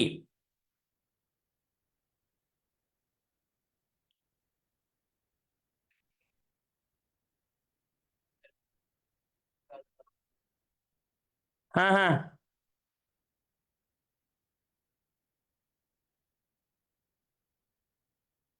বলো বলো। ঠিক আছে, ওকে। তাহলে আমরা কি বুঝলাম? আমরা বুঝলাম, হ্যাঁ, 3 নাম্বার হবে answer, Bangladesh diabetic health society, Aiman Rehman Zahid. আচ্ছা, Bangladesh demographic and health survey, Bangladesh demographic and health survey. ঠিক আছে, ওকে। এটা হচ্ছে কি, হ্যাঁ স্লাইড দিয়ে দেবো, স্লাইড দিয়ে দেবো। এটা হচ্ছে কি বিডিএইচএস এর পূর্ণরূপ। তারপরে আমরা দেখি কার্তিক মাসের শুল্ক পক্ষের দ্বিতীয় তিথিতে নিঙল চাঙৌবা, মানে চাকৌবা যে উৎসব, সেই উৎসব কারা? নিকোল চাকৌবা উৎসব। ঠিক আছে, এটা কারা পালন করে নিকোল চাকোবা উৎসব? বলো, নিকোল চাকোবা এটা কাদের উৎসব? নিকোল চাকোবা উৎসব এটা কাদের উৎসব? বলো। হুম, মারমা, চাকমা, খাসিয়া, মণিপুরি, বলো। দেখতে পাচ্ছি নিকোল মানে নিঙল চাকোবা এই উৎসব কাদের? আমরা জানি এটা হচ্ছে মণিপুরীদের উৎসব, তাই না? কাদের উৎসব? মণিপুরীদের উৎসব। সাবাস, ইকো ইডেন, সবার আগে উত্তর দিছো, ভেরি গুড। কাজী আয়াত লিখছে চাকমা, লিখে আমারে জিগাইছে। আচ্ছা, ওকে। এরপর আমরা চলে যাই, প্রজাতন্ত্রের সকল ক্ষমতার মালিক জনগণ। এই কথাটা সংবিধানের কোন অনুচ্ছেদে বর্ণিত আছে? কোন অনুচ্ছেদে বলা হচ্ছে সকল ক্ষমতার মালিক তুমি আর আমি, মানে আমরা? তুমি, আমি আর সে, বুঝছো, মানে আমরা সকল ক্ষমতার মালিক, এটা বলা হচ্ছে কোন অনুচ্ছেদে? কোন অনুচ্ছেদ অনুযায়ী আমরা মালিক? বলো। হুম, সংবিধানের কোন অনুচ্ছেদ, বাংলাদেশের সংবিধানের কোন অনুচ্ছেদে বলা হচ্ছে যে সকল ক্ষমতার মালিক হইতাছে জনগণ? সাবাস, 7 নম্বর অনুচ্ছেদে বলা হচ্ছে, বাংলাদেশের সংবিধানের 7 নম্বর অনুচ্ছেদে বলা হচ্ছে প্রজাতন্ত্রের সকল ক্ষমতার মালিক হচ্ছে প্রজাতন্ত্রের জনগণ। প্রজাতন্ত্রের সকল ক্ষমতার মালিক হচ্ছে প্রজাতন্ত্রের জনগণ। কত নাম্বার বলা হচ্ছে? 7 নম্বর অনুচ্ছেদে বলা হচ্ছে। এরপরে আমরা দেখি যে সংসদ সদস্যদের মোট সদস্য সংখ্যার ন্যূনতম কত ভোটে গৃহীত না হলে সংবিধানের কোনো বিধান সংশোধন করার জন্য রাষ্ট্রপতির নিকট উপস্থাপিত হবে না। আমরা জানি যে আমাদের সংবিধান একটা দুষ্পরিবর্তনীয় সংবিধান। কেমন সংবিধান? দুষ্পরিবর্তনীয়। দুষ্পরিবর্তনীয় মানে কি? মানে চেঞ্জ করা বেশ টাফ, ঠিক আছে, খবর হয়ে যায় চেঞ্জ করতে গেলে। কেন বাংলাদেশের সংবিধানকে দুষ্পরিবর্তনীয় বলা হচ্ছে? কারণ বাংলাদেশের সংবিধান সহজে পরিবর্তন করা যায় না, এই জন্য বাংলাদেশের সংবিধান হচ্ছে দুষ্পরিবর্তনীয়। আমরা জানি বাংলাদেশের সংবিধান হচ্ছে, মানে বাংলাদেশের সংসদে 300 জনের আসন থাকে। যদি সংবিধান পরিবর্তন করতে যায় 2/3 মানে 200 জনের সম্মতি প্রয়োজন হবে, এবং 200 জনের সম্মতি হলেই কেবলমাত্র সেই বিধানটা সংশোধন করার জন্য রাষ্ট্রপতির কাছে পাঠানো হবে। এর আগ পর্যন্ত পাঠানোর কোনো সুযোগ নেই, 2/3 লাগে। ঠিক আছে, 2/3 দরকার হবে। তারপরে আমরা দেখি কত সালে ঢাকার ইংরেজি বানান ডাক্কা থেকে ঢাকা হয়? ঢাকার ইংরেজি বানান ডাক্কা থেকে ঢাকা হয় কত সালে? কে করেন? আমরা জানি পল্লী বন্ধু হুসাইন মোহাম্মদ এরশাদ, তাই না? হু মু এরশাদ, ঠিক আছে, মানে হুসেন মোহাম্মদ এরশাদ। তিনি কি করেছিলেন? তিনি হচ্ছে ঢাকার ইংরেজি ডাক্কা থেকে ঢাকা করেছিলেন, ঠিক আছে। হুম, আচ্ছা, ঠিক আছে, তোমার নাম তো ইকো ইডেন না। তোমার কি নাম সেটা তুমি প্রকৃত নাম দিয়া কমেন্ট করো ভাই, তাইলে আর আগ্রহ আরো বেশি বাড়বে। নাজমুন নাহার নদিয়া, সাবাস। নাজমুন নাহার নদিয়া, রাকিবুল ইসলাম, তাহানা তাসনিম, আফরিন সাফা সঠিক উত্তর দিতে পারে নাই। তাসনিম নূর, শেখ ফরিদ। হ্যাঁ, আচ্ছা, বলো যে কবে, কবে ইংরেজি নাম ডাক্কা থেকে ঢাকা হয়েছে? আমরা জানি যে 1982 সালে ডাক্কা থেকে ঢাকা করা হয়, ঠিক আছে। ঢাকা থেকে ঢাকা চেঞ্জ করা হয়, হ্যাঁ, 1982 সালে হুসেন মোহাম্মদ এরশাদ করেছিলেন। শাহাবুদ্দিন শিহাব, ঠিক হয়নি, 84 না 82 হবে। 2028 সালে ইউরো ফুটবলের আয়োজক নয়। 2028 সালে ইউরোপ মহাদেশের যে সবচেয়ে বড় ফুটবল টুর্নামেন্ট, ইউরোপ মহাদেশের জন্য, ইউরোপ মহাদেশের জন্য সবচেয়ে বড় যে টুর্নামেন্ট, তাই না, ইউরোপ মহাদেশের বৃহত্তম টুর্নামেন্ট, ফুটবল টুর্নামেন্ট হচ্ছে এই ইউরো ফুটবল। তাহলে 2028 সালে এটার একটা আয়োজন হবে, এবং সে আয়োজনের আয়োজক দেশ নয় কোনটা লক্ষ্য করো। আমরা জানি ইংল্যান্ড, আয়ারল্যান্ড, স্কটল্যান্ড, মানে নর্থ আয়ারল্যান্ড, ইংল্যান্ড, স্কটল্যান্ড, এইগুলা কিন্তু একই দেশের মধ্যে, কিন্তু এগুলা আলাদা আলাদা করে আয়োজক দেশ, ঠিক আছে। দেখো ইংল্যান্ড, হ্যাঁ, তারপর হচ্ছে আয়ারল্যান্ড, স্কটল্যান্ড, এরা সবাই মিলে কি করবে 2028 সালে ইউরো ফুটবল দেশ, মানে ইউরো ফুটবলের আসর আয়োজন করবে। এই আয়োজকদের মধ্যে নাই কোনটা? ডেনমার্ক এই আয়োজকদের মধ্যে নেই। তাহলে ডেনমার্ক 2028-এর, হ্যাঁ, ইউরো ফুটবলের আয়োজক দেশ নয়। ডেনমার্ক ইউরো ফুটবলের আয়োজক দেশ নয়। ওকে। এরপরে দেখো বাংলাদেশে শীতকালে কম বৃষ্টিপাত হয় কেন? বাংলাদেশের শীতকালে কম বৃষ্টিপাত কেন হয়? শীতকালে বৃষ্টিপাতের পরিমাণ কেন কম থাকে বাংলাদেশে? বলো, বাংলাদেশে কেন শীতকালে বৃষ্টিপাতের পরিমাণ কম থাকে? শীতকাল গেল তো, হ্যাঁ, কেন বৃষ্টিপাতের পরিমাণ সেখানে কম ছিল?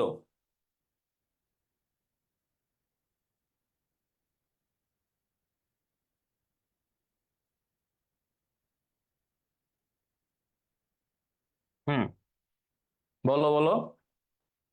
তোমাদের কমেন্ট এবং জুমের কমেন্ট গুলো একই সাথে দেখার চেষ্টা করছি আসলে। ঠিক আছে, নিচে জুমটা ইয়ে করে রাখছি আর কি, জুমের কমেন্টটা দেখতে গেলে ফেসবুকেরটা দেখতে একটু অসুবিধা যাচ্ছে এই আর কি। ওকে, তাহলে এটা হচ্ছে কি, বলো, বলো দেখি, জুমে অনেকেই সঠিক উত্তর দিচ্ছে, ঠিকঠাক উত্তর দিচ্ছে, হ্যাঁ সাবাস, ভেরি গুড। উত্তর পূর্ব মৌসুমী বায়ুর প্রভাবে, উত্তর পূর্বে যে শুষ্ক মৌসুমী বায়ু আছে, এই উত্তর পূর্বের শুষ্ক মৌসুমী বায়ুর প্রভাবে বাংলাদেশের শীতকালে কম বৃষ্টিপাত হয়। ঠিক আছে, শীতকালে উত্তর দিকের তে বাতাস আসে বলে না, এবং এই উত্তর দিকের বাতাস, উত্তরে বাতাস ছাড়ছে এরকম বলে গ্রাম এলাকায় আর কি।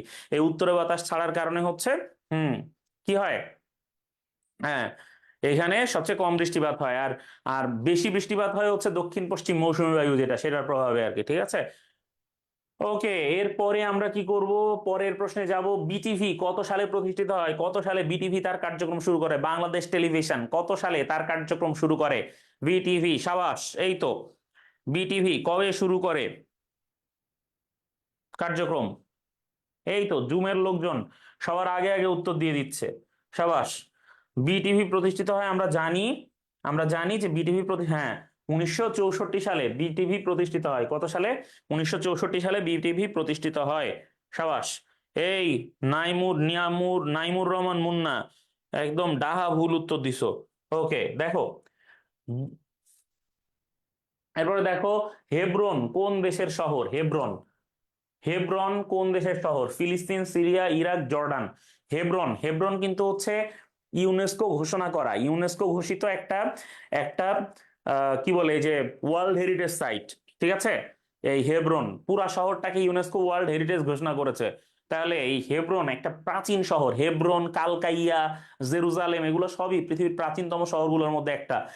প্রাচীনতম তো জর্ডানের পেত্রা নগরী তোমরা জানো, কিন্তু হেব্রন এইটা একটা প্রাচীন শহর। হেব্রন হচ্ছে ফিলিস্তিনের একটা শহর, হ্যাঁ, ফিলিস্তিনের একটা শহর, যেটাকে যেটাকে তোমার হচ্ছে ইউনেস্কো তোমার হচ্ছে হেরিটেজ সাইট ঘোষণা করেছে। আচ্ছা, এরপরে এরপরে আমরা চলে যাই, হ্যাঁ, শান্তির শহর ঘোষণা করেছে। আচ্ছা, বাংলাদেশে বৌদ্ধ সভ্যতার শ্রেষ্ঠ নিদর্শন কোনটা, বাংলাদেশে বৌদ্ধ সভ্যতার শ্রেষ্ঠ নিদর্শন বলা হয় কোনটাকে, বলো, বৌদ্ধ সভ্যতার শ্রেষ্ঠ নিদর্শন বাংলাদেশে কোনটা, বৌদ্ধ সভ্যতার শ্রেষ্ঠ নিদর্শন বলা হয়।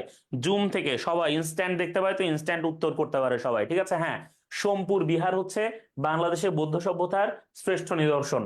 ঠিক আছে, এই যে বিহারগুলো, বিহারগুলো আসলে কি ছিল মূলত, প্রত্যেকটা বিহার ওই সময়কার বিখ্যাত বিদ্যালয় ছিল, মনে রাখবা, বিখ্যাত বিদ্যালয় বা আশ্রম টাইপ ছিল। ঠিক আছে, যেখানে সন্ন্যাসীরা সহ বসবাস করতেন লোকজন, মানে একেবারে কি বলবো, ওই হল সহ বিশ্ববিদ্যালয় যেরকম, এরকম একটা বিশ্ববিদ্যালয় ছিল বিহার বা মহাবিহার গুলা।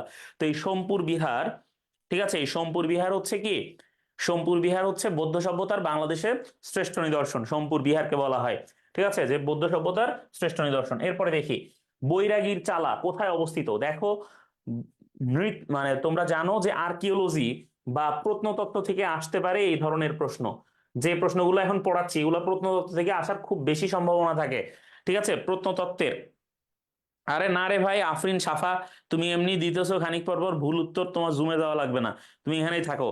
ঠিক আছে, ওকে, তাইলে কও যে বৈরাগীর চালা এটা কোথায় অবস্থিত, বগুড়ার মহাস্থানগড়, ভালুকা, ময়মনসিংহ, শ্রীপুর, গাজীপুর, সোনারগাঁও, নারায়ণগঞ্জ, বলো, বৈরাগীর চালা কোথায় অবস্থিত, বৈরাগীর চালা কোথায় অবস্থিত, এই ছেলেপেলে সব ভুল উত্তর দিচ্ছে কেন এটার, গাজীপুরের শ্রীপুরে বৈরাগীর চালা, সাবাস। এই যে এখানে তো ভালো উত্তর দিছে ইকো ইডেন, আফরিন সাফা সঠিক উত্তর দিয়েছে। ঠিক আছে, ফাইয়াজ ওয়াহিদ, তাসনিম নূর, আচ্ছা, বৈরাগীর চালা গাজীপুরের শ্রীপুরে, সাবাস। এরপরে আমরা দেখি, এরপরে আমরা দেখি পুরাতন ব্রহ্মপুত্র নদী প্রবাহিত হয়েছে কোন অঞ্চল দিয়ে, কোন অঞ্চল দিয়ে পুরাতন ব্রহ্মপুত্র নদী প্রবাহিত হয়েছে, কোন অঞ্চল দিয়ে পুরাতন ব্রহ্মপুত্র নদী প্রবাহিত হয়েছে, নওগাঁ, চাঁপাইনবাবগঞ্জ, টাঙ্গাইল, ময়মনসিংহ, কোন অঞ্চল দিয়ে পুরাতন ব্রহ্মপুত্র, আমরা জানি যে পুরাতন ব্রহ্মপুত্র এইটা ব্রহ্মপুত্র হয়ে ঢুকে, তারপরে তোমরা জানো যে একটা একটা ভূমিকম্পের কারণে এটা স্থানচ্যুতি হয় এবং এটা ময়মনসিংহ দিয়ে ঢুকে যায়, আর সামনে দিয়ে এটা চলে আসে, এইটার নাম কি ছিল বলো দেখি, যে অংশটা আলাদা হয়ে চলে আসে ভূমিকম্পের পরে। আর পুরাতন ব্রহ্মপুত্র তো যাইতে থাকে কিসের মধ্য দিয়ে, ময়মনসিংহের মধ্য দিয়ে পুরাতন ব্রহ্মপুত্র যাইতে থাকে। আর টাঙ্গাইলের দিকে যে অংশটা চলে এসেছিল সেই অংশের নাম কি ছিল, টাঙ্গাইলের দিকে যে অংশটা চলে এসেছিল সেই অংশের নাম ছিল যমুনা, সাবাস। যেটার উপর দিয়ে বাংলাদেশের সবচেয়ে বড় রেল সেতু ছিল, তাই না এক সময়, হ্যাঁ, সেটা হচ্ছে কি যমুনা সেতু, তাইলে এই যমুনার উপর দিয়ে, আচ্ছা ওকে। যমুনা হচ্ছে টাঙ্গাইল এবং সিরাজগঞ্জের মাঝ দিয়ে গেছে, আলাদা করছে টাঙ্গাইল সিরাজগঞ্জকে, ঠিক আছে। এরপরে আমরা দেখি পৃথিবীতে প্রথম একেশ্বরবাদের ধারণা দেয় ঈশ্বর বা সৃষ্টিকর্তা, এটা একজন হবেন, ঠিক আছে, ঈশ্বর বা সৃষ্টিকর্তা এটা একজন হবেন, ঠিক আছে। হ্যাঁ হ্যাঁ হ্যাঁ, বৈরাগীর ভিটা আর চালা দুইটা আলাদা, বৈরাগীর ভিটা হচ্ছে মহাস্থানগড়ে, চালা হচ্ছে গাজীপুর শ্রীপুরে, ওকে। পৃথিবীর প্রথম একেশ্বরবাদের ধারণা দেন কারা?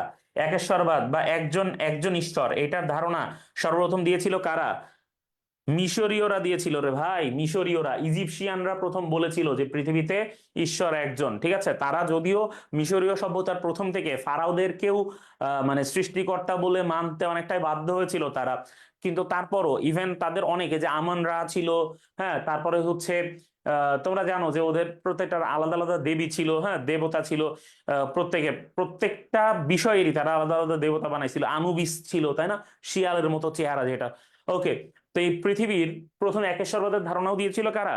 মিশরীয়রা, সাবাস। এরপরে আমরা দেখি কোন সভ্যতা কোন নদীর তীরে গড়ে ওঠেনি, কোন সভ্যতা কোন নদীর তীরে গড়ে ওঠেনি? আচ্ছা, রোমান সভ্যতা গড়ে উঠেছে কোথায়? টাইবার নদীর তীরে, তাই না। চৈনিক সভ্যতাও হুয়াংহো নদীর তীরে, ঠিক আছে। হুম, তাইলে কোন সভ্যতা কোন নদীর তীরে গড়ে ওঠেনি বলো?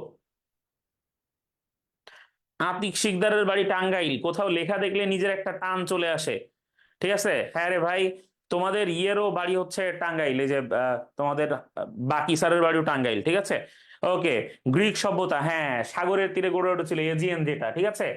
গ্রিক সভ্যতা, এইটা কোনো এইটা কোনো নদীর তীরে গড়ে ওঠেনি, গ্রিক সভ্যতা, ওকে। এরপরে আমরা চলে যাই কোথায়?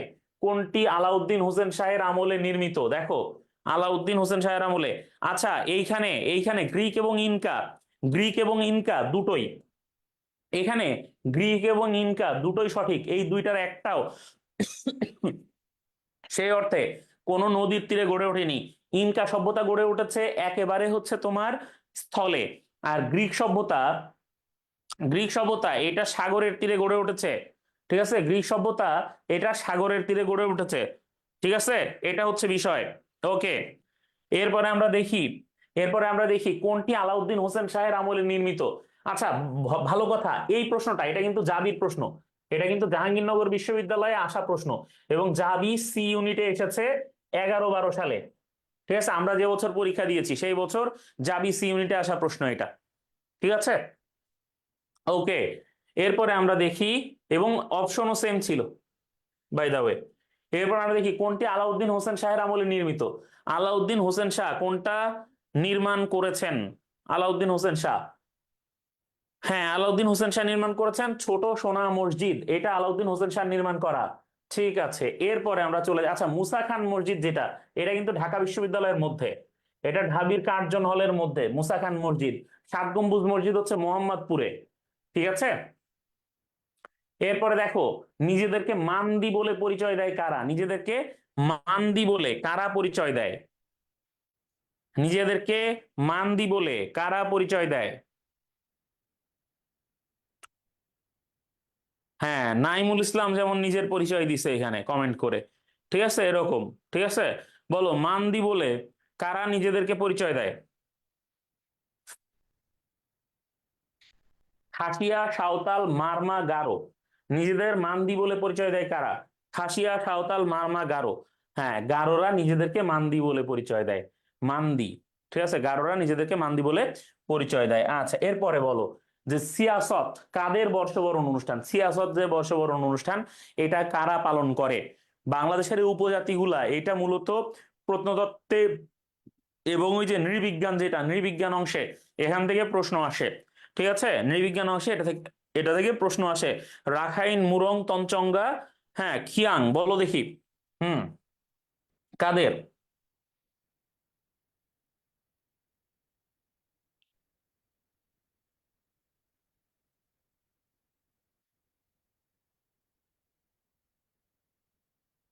সিয়াসত, হুম হুম, এইটা ম্যাক্সিমামই ভুল করে, ম্যাক্সিমামই এটা ভুল করে। তঞ্চঙ্গা, রাখাইন, হ্যাঁ, রাখাইন, মুরং, সবই উত্তর দিচ্ছে। মুরং হচ্ছে সঠিক উত্তর রে ভাই, মুরং হচ্ছে সঠিক উত্তর। ঠিক আছে, জুমে, আমার ছেলে মেয়েগুলা জুমে সঠিক উত্তর দিচ্ছে, সাবাস। ঠিক আছে, ফেসবুকে এই যে যারা দেখতেছে ম্যাক্সিমামই ভুল করছে। ঠিক আছে, তঞ্চঙ্গা রাখাইন যা পারছে সব বলছে আর কি। মুরং, সিয়াসত হচ্ছে মুরংদের। আচ্ছা, এরপরে চলে যাই, এরপরে চলে যাই এবং দেখি মানবীয় সম্পর্কের পরিবর্তন হলো সামাজিক পরিবর্তন, উক্তিটা কে করেছেন? মানবীয় সম্পর্কের পরিবর্তন হলো সামাজিক পরিবর্তন, এই উক্তিটা কে করেছেন? মানবীয় সম্পর্কের পরিবর্তন হলো সামাজিক পরিবর্তন, কে করেছেন? একজন বিখ্যাত দার্শনিক। ঠিক আছে, একজন বিখ্যাত দার্শনিক, নাম কি? নাম হচ্ছে নিকেলো ম্যাকিয়াভেলি। ঠিক আছে, নিকেলো ম্যাকিয়াভেলি, নিকেলো ম্যাকিয়াভেলির বিখ্যাত উক্তি হচ্ছে মানবিক সম্পর্কের পরিবর্তন হলো সামাজিক পরিবর্তন। সামাজিক পরিবর্তনের সংজ্ঞা দিতে গিয়ে নিকেলো ম্যাকিয়াভেলি বলেছেন মানবিক সম্পর্কের পরিবর্তন হলো সামাজিক পরিবর্তন। আচ্ছা, এরপরে দেখো দর্শনের শাখা কয়টি? দর্শনের শাখা হচ্ছে তিনটি। ফিলসফি থেকে আসা প্রশ্ন। আচ্ছা, বাংলাদেশে দর্শন চর্চা করেছেন যারা, বাংলাদেশে যারা দর্শন চর্চা করেছেন তোমরা জানো তাদের মধ্যে ঢাকা বিশ্ববিদ্যালয়ে একজন বিখ্যাত দার্শনিক ছিলেন, জি সি দেব। ঠিক আছে, যাকে জি সি দেব বলা হয়। এই জি সি দেব তিনি হচ্ছেন গোবিন্দ্রচন্দ্র দেব। ঠিক আছে, ঢাকা বিশ্ববিদ্যালয়ের রসায়ন বিভাগের অধ্যাপক ছিলেন। ঠিক আছে, এছাড়া বার্ট্রান্ড রাসেল একজন বিখ্যাত দার্শনিক, বার্ট্রান্ড রাসেল। তোমরা বাংলাদেশের একজন লৌকিক দার্শনিক আছে, নাম শুনেছো? বাংলাদেশের একজন লৌকিক দার্শনিক বলা হয় তাকে, যার নাম হচ্ছে আরজ আলী মাতুব্বর। তিনি দর্শন শাস্ত্রে তার কোনো প্রাতিষ্ঠানিক পড়াশোনা ছিল না, কিন্তু নানা রকম দার্শনিক কথাবার্তা বলে গেছেন। ঠিক আছে, এই অর্পিতা, অর্পিতা নাকি অনেক, অর্পিতা সাহা নাকি এতবার সঠিক উত্তর দিয়েছে, আমি নাকি তার নাম বলি নাই। ঠিক আছে, অর্পিতা সাহা, আমি 3বার তোমার নাম বলেছি এবং অর্পিতা সাহা এই 5মবারের মতো তোমার নাম বললাম। ঠিক আছে, ওকে। তাহলে রাশেদুল ইসলাম বলেছে দর্শনের শাখা 3টা। ঠিক আছে, ওকে। এরপরে আমরা দেখি তুমি বাসা থেকে বের হয়ে দক্ষিণ দিকে হাঁটা শুরু করলে, তাইলে তুমি হইতেছো কি? তুমি হইতেছো এই, ঠিক আছে, এইটা বাসাতে তুমি বাইরে হইছো, বাইরে হয়ে তুমি কি করতেছো? ধরো আমরা তো জানি উপরের দিক হচ্ছে উত্তর, তাইলে নিচের দিন হচ্ছে দক্ষিণ। তুমি কি করতেছো? নিচের দিকে তুমি হাঁটা শুরু করছো বাসাতে বের হয়ে। ঠিক আছে, হাঁটা শুরু করলে তারপরে তার মানে তুমি এদিকে আসতেছো কিছুক্ষণ পর। ঠিক আছে, কিছুক্ষণ পর তুমি কি করলা? তুমি ডান দিকে মোড় নিলা। ঠিক আছে, কিছুক্ষণ পর ডানে তুমি মোড় নিলে। ঠিক আছে, দক্ষিণ দিকে তুমি মুখ করে হাঁটতেছিলে, কিছুক্ষণ পর তুমি কই গেছো? ডান দিকে গেছো। তাইলে আমরা জানি উত্তর দক্ষিণ, আমরা জানি এই পাশটা হচ্ছে পূর্ব, এই পাশটা হচ্ছে পশ্চিম, তাইলে তখন তুমি পশ্চিম দিকে ছিলে এবং ডানে যে তার কিছুক্ষণ পর আবার ডানে মোড় নিলে। তাইলে যখন তুমি এই দিকে যাচ্ছিলে, ডানে মোড় নিলে তুমি যাবা এই দিকে। ঠিক আছে, তাইলে ডানে মোড় নেওয়ার পরে এখন তুমি কোন দিকে হাঁটতেছো বলো? কোন দিকে হাঁটতেছো তাইলে? বলো কোন দিকে হাঁটতেছো? ওই গাধার দল, যারা উল্টা পাল্টা লিখছিস এতক্ষণ ধরে, বল কোন দিকে হাঁটতেছিস? হ্যাঁ, একটা মানে জাস্ট এমনি একটা আইকা নিলেই ইজিলি বোঝা যায়, বা কয়েকটা ডট দিয়েও এটা বোঝা যায়। জাহাঙ্গীরনগর বিশ্ববিদ্যালয়ে আমি যখন পরীক্ষা দিয়েছি, তখন জাহাঙ্গীরনগর বিশ্ববিদ্যালয়ের জন্য আমি বিশ্বাস করো একটা দিন একটা বই পড়ি নাই। জাহাঙ্গীরনগর বিশ্ববিদ্যালয়ের সি ইউনিটে আমাদের সময় আলাদা আলাদা পরীক্ষা হইতো, C1 C2 C3 এরকম। সেখানে বাংলা আলাদা হইতো, ইংরেজি আলাদা হইতো, আয়ার আলাদা হইতো। ঠিক আছে, প্রত্যেকটা পরীক্ষা আলাদা আলাদা হইতো। আমি আলাদা আলাদা 3টা ইউনিট দিয়েছিলাম এবং 3টা ইউনিটের প্রত্যেকটাতে আমি টিকছি, কোনোটাতে আমার সিরিয়াল 20-এর বাইরে যায় নাই। বুঝতে পারছো? তোমরা যারা বলো যে ঢাকা বিশ্ববিদ্যালয়ের জন্য বা জাহাঙ্গীরনগরের জন্য আলাদা পড়তে হয়, তাদের উদ্দেশ্যে বলছি আলাদা পড়া লাগে না। যদি তোমার ব্রেনটা একটু কাজ করে পরীক্ষার হলে, তোমার আলাদা পড়তে হবে না। ঠিক আছে, প্রত্যেকটা পড়াশোনাই তোমাদের জন্য যথেষ্ট উপযোগী, মনে রাখবা। শেখ ফরিদ বলছে আমি এখন শুয়ে আছি, তার মানে সে এখন হাঁটতে পারবে না, এটাই হচ্ছে বিষয়। ঠিক আছে, বেটা তোর হাঁটা লাগবে না, তুই শুয়েই থাক, শুয়ে শুয়ে বিছনার উপরে ধরা সাপের মতো মোসলায় মোসলায় এদিক ওদিক ঘোর। ঠিক আছে, তাইলে বুঝতে পারবি। ওকে, যাবি সি ইউনিটের কয়েকটা প্রশ্নের উত্তর প্রশ্নেই থাকে, এক্স্যাক্টলি। কিছু প্রশ্নের উত্তর একদম প্রশ্নেই থাকে এবং জাস্ট মাথা খাটাইলেই পাওয়া যায়। আইকিউ এর কিছু কোশ্চেন থাকে, তোমরা দেখো।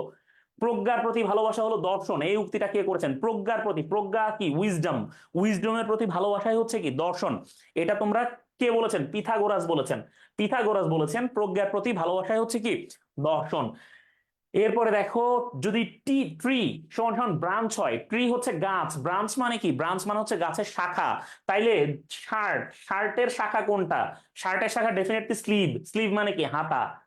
তাইলে যদি ট্রি সমান সমান ব্রাঞ্চ, যদি গাছ সমান সমান কি হয়? শাখা হয়, তাইলে শার্ট সমান সমান কি হবে? হাতা হবে। শার্টের শাখা কোনটা? হাতা, তাই না? আমরা মনে করি কি, আমরা মনে করি কি গাছের হাত পা হচ্ছে কি? গাছের হাত পা হচ্ছে, গাছের হাত পা হচ্ছে কি বলেছি? ব্রাঞ্চ মানে শাখা। ঠিক আছে, ওকে। এরপরে দেখো, শিহাবের দাদুর মেয়ের ছেলের খালা শিহাবের কি হয়? তাইলে এটা হইতেছে শিহাব, ঠিক আছে, এটা হচ্ছে শিহাবের দাদা। তাহলে বুঝো শিহাবের দাদার যে মেয়ে সে কি শিহাবের, শিহাবের দাদার যে মেয়ে, ঠিক আছে, শিহাবের দাদার যে মেয়ে সে হচ্ছে কি শিহাবের ফুফু। ফুফুর যে ছেলে সে হচ্ছে কি শিহাবের ভাই, ঠিক আছে। ভাইয়ের ছেলের খালা শিহাবের কি হয় বলো, কি হয়? ফুফু হয় ভাই, ফুফু হয়, ঠিক আছে। মেয়ের ছেলের খালা মানে মেয়ের বোন, আর দাদার মেয়ের বোন কি হয়? দাদার মেয়ে যা বোনও তাই, ঠিক আছে, ফুফু, তাই না? ফুফু, হ্যাঁ। তাইলে কি হয়? শিহাবের ফুফু হয়। খুব ইজি, বাট পরীক্ষার হলে তোমরা এগুলা উত্তর করতে পারবা না। কি একটা দুঃখজনক হবে বলো। এখন তো সবাই অর্পিতা সাহা সহ সবাই ফুফু লিখছো, ঠিক আছে, তখন আর ফুফু বলতে পারবা না ভাই। আহা, এক্স্যাক্টলি আফরোজা, ফুফুর ছেলে আমার কাজিন, কাজিনের খালা আবার আমার ফুফু, এটাই ভাই, ঠিক আছে, এই বিষয়টাই তোমরা ভুল করো। ওকে, এরপরে দেখো, যুক্তিবাদী জ্ঞান তত্ত্বের প্রধান ব্যাখ্যাদাতাকে। যুক্তিবাদী জ্ঞান তত্ত্ব, যুক্তিবাদী জ্ঞান তত্ত্ব, রেশনালিজম, এইগুলা নিয়ে খুব ভালো করে কথাবার্তা বলেছেন রেনে দেকার্তো। রেনে দেকার্তো তিনি হচ্ছেন যুক্তিবাদী জ্ঞান তত্ত্বের প্রধান ব্যাখ্যাদাতা, ঠিক আছে। যুক্তিবাদী জ্ঞান তত্ত্বের প্রধান ব্যাখ্যাদাতা হচ্ছে, হ্যাঁ, যুক্তিবাদী জ্ঞান তত্ত্বের প্রধান ব্যাখ্যাদাতা হচ্ছেন রেনে দেকার্তো। তারপরে দেখো, বস্তুর অস্তিত্ব সম্পর্কিত বিদ্যা হচ্ছে কোনটা? অধিবিদ্যা। অধিবিদ্যা হচ্ছে কি? হ্যাঁ, অধিবিদ্যা হচ্ছে যেটা ফিজিক্স সমর্থন করে, হ্যাঁ, সেটা হচ্ছে অধিবিদ্যা। লক্ষ্য করো, বস্তু আছে, ঠিক আছে, বস্তু আছে, এই বস্তু নাই, এই জিনিসটা অধিবিদ্যায় আলোচনা করা হয়, ঠিক আছে। ফিজিক্সের বাইরে যে মেটাফিজিক্স থাকে, ঠিক আছে, সেটা নিয়ে আলোচনা করে কি? অধিবিদ্যা। বুঝতে পেরেছো? তাহলে বস্তুর অস্তিত্ব নিয়ে বিদ্যা হচ্ছে অধিবিদ্যা। ঠিক আছে। এরপরে আমরা দেখি, একটি নষ্ট ঘড়ি 2024 সালে কতবার ঠিক সময় দেখাবে? ছেলে পেলে যখন নতুন নতুন দার্শনিক হয়, ঠিক আছে, তখন বলে যে তুমি, মানে একটা নষ্ট ঘড়িও তোমার হচ্ছে দিনে 2বার সঠিক সময় দেয়, কিন্তু তুমি কখনো সঠিক সময় দাও না, ঠিক আছে, মানে তোমার আমার জন্য কখনো সময় হয় না, এরকম, ঠিক আছে। তাইলে আমরা বুঝতে পারতেছি যে একটা নষ্ট ঘড়ি, ঠিক আছে, একটা একটা নষ্ট ঘড়ি যদি ইয়ে দেয়, মানে ডেইলি 2বার সঠিক সময় দেয়, তাহলে বছরে দেবে কয়বার? 365 গুণ 2 সমান সমান কি? 730। কিন্তু সেই বছরটা যদি 2024 হয়, মানে লিপ ইয়ার হয়, তাইলে সেই বছরে দিন থাকবে 366টা। তার মানে আরো 2বার ওইটা তখন মানে সঠিক সময় দেবে। তাহলে মোট কয়বার দেবে? 732 বার 2024 সালে সঠিক উত্তর দেবে, কারণ 2024টা হচ্ছে লিপ ইয়ার, ঠিক আছে, এই জন্যে 2024 সালে ওটা কি 2বার মানে বেশি দেবে আর কি, ঠিক আছে, লিপ ইয়ার বইলা। আচ্ছা, ঠিক আছে। এরপরে আমরা দেখি, যদি ব্যাট সমান সমান 2120 হয়, তাহলে বল সমান সমান কত? দেখো, বি মানে কি ভাই? বি মানে হচ্ছে কি 2, এ মানে কি? এ মানে হচ্ছে 1, আর টি মানে হচ্ছে 20। কেন? কারণ এ বি, এতে হচ্ছে এ হচ্ছে বর্ণমালার 1 নাম্বার বর্ণ, বি হচ্ছে 2 নাম্বার বর্ণ, টি হচ্ছে 20 নাম্বার বর্ণ, এই জন্য ব্যাট হয়েছে 2120। তাহলে বল 2, 1, আর এল হচ্ছে 12, তাহলে 12 12, এইটা যেটাতে আছে সেটা হবে সঠিক। 2 1 12 12, তার মানে খ হচ্ছে সঠিক উত্তর। ব্যাট সমান সমান 2120 হলে বল সমান সমান এই আর কি, এই হচ্ছে বিষয়, ঠিক আছে। তাহলে খুব ইজি না ভাইয়া বিষয়টা? খুবই ইজি। শোনো, জাহাঙ্গীরনগর বিশ্ববিদ্যালয়ে ভালো করার একটা মানে একটা অন্যতম ব্যাপার হচ্ছে ভাই, যে তোমার ব্রেইনের মধ্যে যা আছে ছোটবেলাতে তুমি যা যা দেখছো পড়ছো শুনছো, এইগুলা তুমি একটু চিন্তা ভাবনা কইরা যাবা। এটা হচ্ছে জাহাঙ্গীরনগর বিশ্ববিদ্যালয়ের টেকার সবচেয়ে ভালো উপায়। জাহাঙ্গীরনগর বিশ্ববিদ্যালয়ের না টেকার কোনো অর্থই হয় না, সিরিয়াসলি বলতেছি। মানে ইজি, খুবই ইজি জাহাঙ্গীরনগর বিশ্ববিদ্যালয়ের টেকা, যদি তুমি জাস্ট মাথাটা ঠান্ডা রেখা পরীক্ষা দিতে পারো। এবং জাহাঙ্গীরনগর বিশ্ববিদ্যালয় হচ্ছে এমন একটা বিশ্ববিদ্যালয় যেখানে তুমি মোটামুটি পড়াশোনা দিয়েই টিকে যাইতে পারবা। ভাই আমি আমার অভিজ্ঞতা থেকে বলতেছি, জাহাঙ্গীরনগর বিশ্ববিদ্যালয়ে আমি মোটমাট 5টা সাবজেক্টে পরীক্ষা দিছিলাম। 5টা, 4টা সাবজেক্টে পরীক্ষা দিয়েছিলাম এবং 4টাতেই আমি খুবই ভালো করছি, একদম প্রথম দিকে ছিলাম, ঠিক আছে। 1 থেকে 10-এর মধ্যে সিরিয়াল ছিল 2টা সাবজেক্টে, ঠিক আছে। কাজেই বুঝতেই পারছো যে এটা মোটেও কঠিন ব্যাপার না, খুবই সহজ ব্যাপার। এবং তারপর থেকে প্রশ্ন প্যাটার্ন জাহাঙ্গীরনগরে চেঞ্জ হয় না, একই রকম আছে। সেই আইকিউ দেয়, সেই কিছু ম্যাথমেটিক্যাল অ্যাপিটিউড দেয়। জাস্ট জাহাঙ্গীরনগরে দর্শন থেকে কিছু প্রশ্ন থাকবে, কিন্তু আর আর আয়ার থেকে কিছু প্রশ্ন থাকবে যেগুলো তোমার কাছে মনে হবে একটু জটিল। কিন্তু তুমি যদি প্রশ্নটা ভালো করে পড়ো, পড়ে একটু যদি চিন্তা করতে পারো, খুব ইজি, প্রশ্নের মধ্যেই উত্তরটা আসে, আসলে এরকম থাকে। ঠিক আছে, এটা বোঝে নাই অনেকেই বলতেছে, অনেকেই বলতেছে যে এটা বোঝে নাই। আচ্ছা ঠিক আছে ভাই,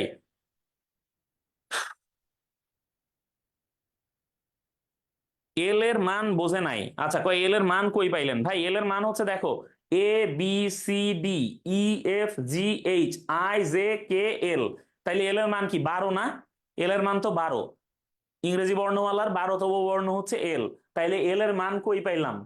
12 পাইলাম ভাই, বর্ণমালা অনুযায়ী। যেমন এ এর মান 1, বি এর মান 2, সি এর মান 3, ডি এর মান 4, ই এর মান 5। তাইলে এল এর মান 12 না? এইটাই, আর কিছু না ভাই, এখানে কোনো ম্যাথমেটিক্যাল ব্যাপার স্যাপার নেই। ঢাবিতে 75 থেকে 80 পেলে ভালো সাবজেক্ট আসে কিনা এটা একটু বোঝা কঠিন ভাইয়া। যে এইবার এই বছরের জন্য ঢাবিতে 75 থেকে 80 পেলে ভালো সাবজেক্ট আসবে কিনা, এটা আসলে একটু বোঝা কঠিন। কারণ প্রশ্ন যা হইছে, আমি তো ভাবছি যে আমার ছেলেপেলেগুলা আমার একদম ক্লাস থেকে, মানে ক্লাস থেকে একদম ক্লাসে পড়াইছি, ভিডিও আছে ভাই 27টা প্রশ্নের।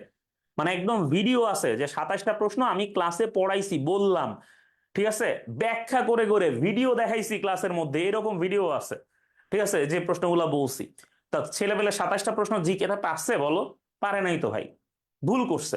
তাহলে এইভাবে ধরে পড়ানোর পরও যদি ভুল করে, তবে দেখো ঢাকা বিশ্ববিদ্যালয়ে এবার আসলে আমরা যে টাইপ প্রশ্ন আশা করেছি সেই টাইপ প্রশ্ন হয় না, খুব সহজ হয়েছে, কিন্তু এক্সপেক্টেড প্রশ্ন হয় নাই, যেটা আমরা আশা করি ওই প্রশ্নটা ঢাকা বিশ্ববিদ্যালয়ে এবার হয়নি। 18-19 সাল থেকে এই বিগত 5 বছরে যে টাইপ প্রশ্ন ঢাকা বিশ্ববিদ্যালয়ে হয়েছে, এই বছর ঢাকা বিশ্ববিদ্যালয়ে আবার হঠাৎ করে ডি ইউনিটের টাইপ কোশ্চেন প্যাটার্নে চলে গেছে। কাজেই এটা একটা আনএক্সপেক্টেড ব্যাপার, বাট জাহাঙ্গীরনগর কিন্তু কখনোই কোশ্চেন প্যাটার্ন চেঞ্জ করে না, একই রকম করে। ঠিক আছে, ওকে শেখ ফরিদ, জিকে 27 হইতে হবে ভাইয়া, 27টা ইজি, একদম ইজি ছিল 27টা প্রশ্ন।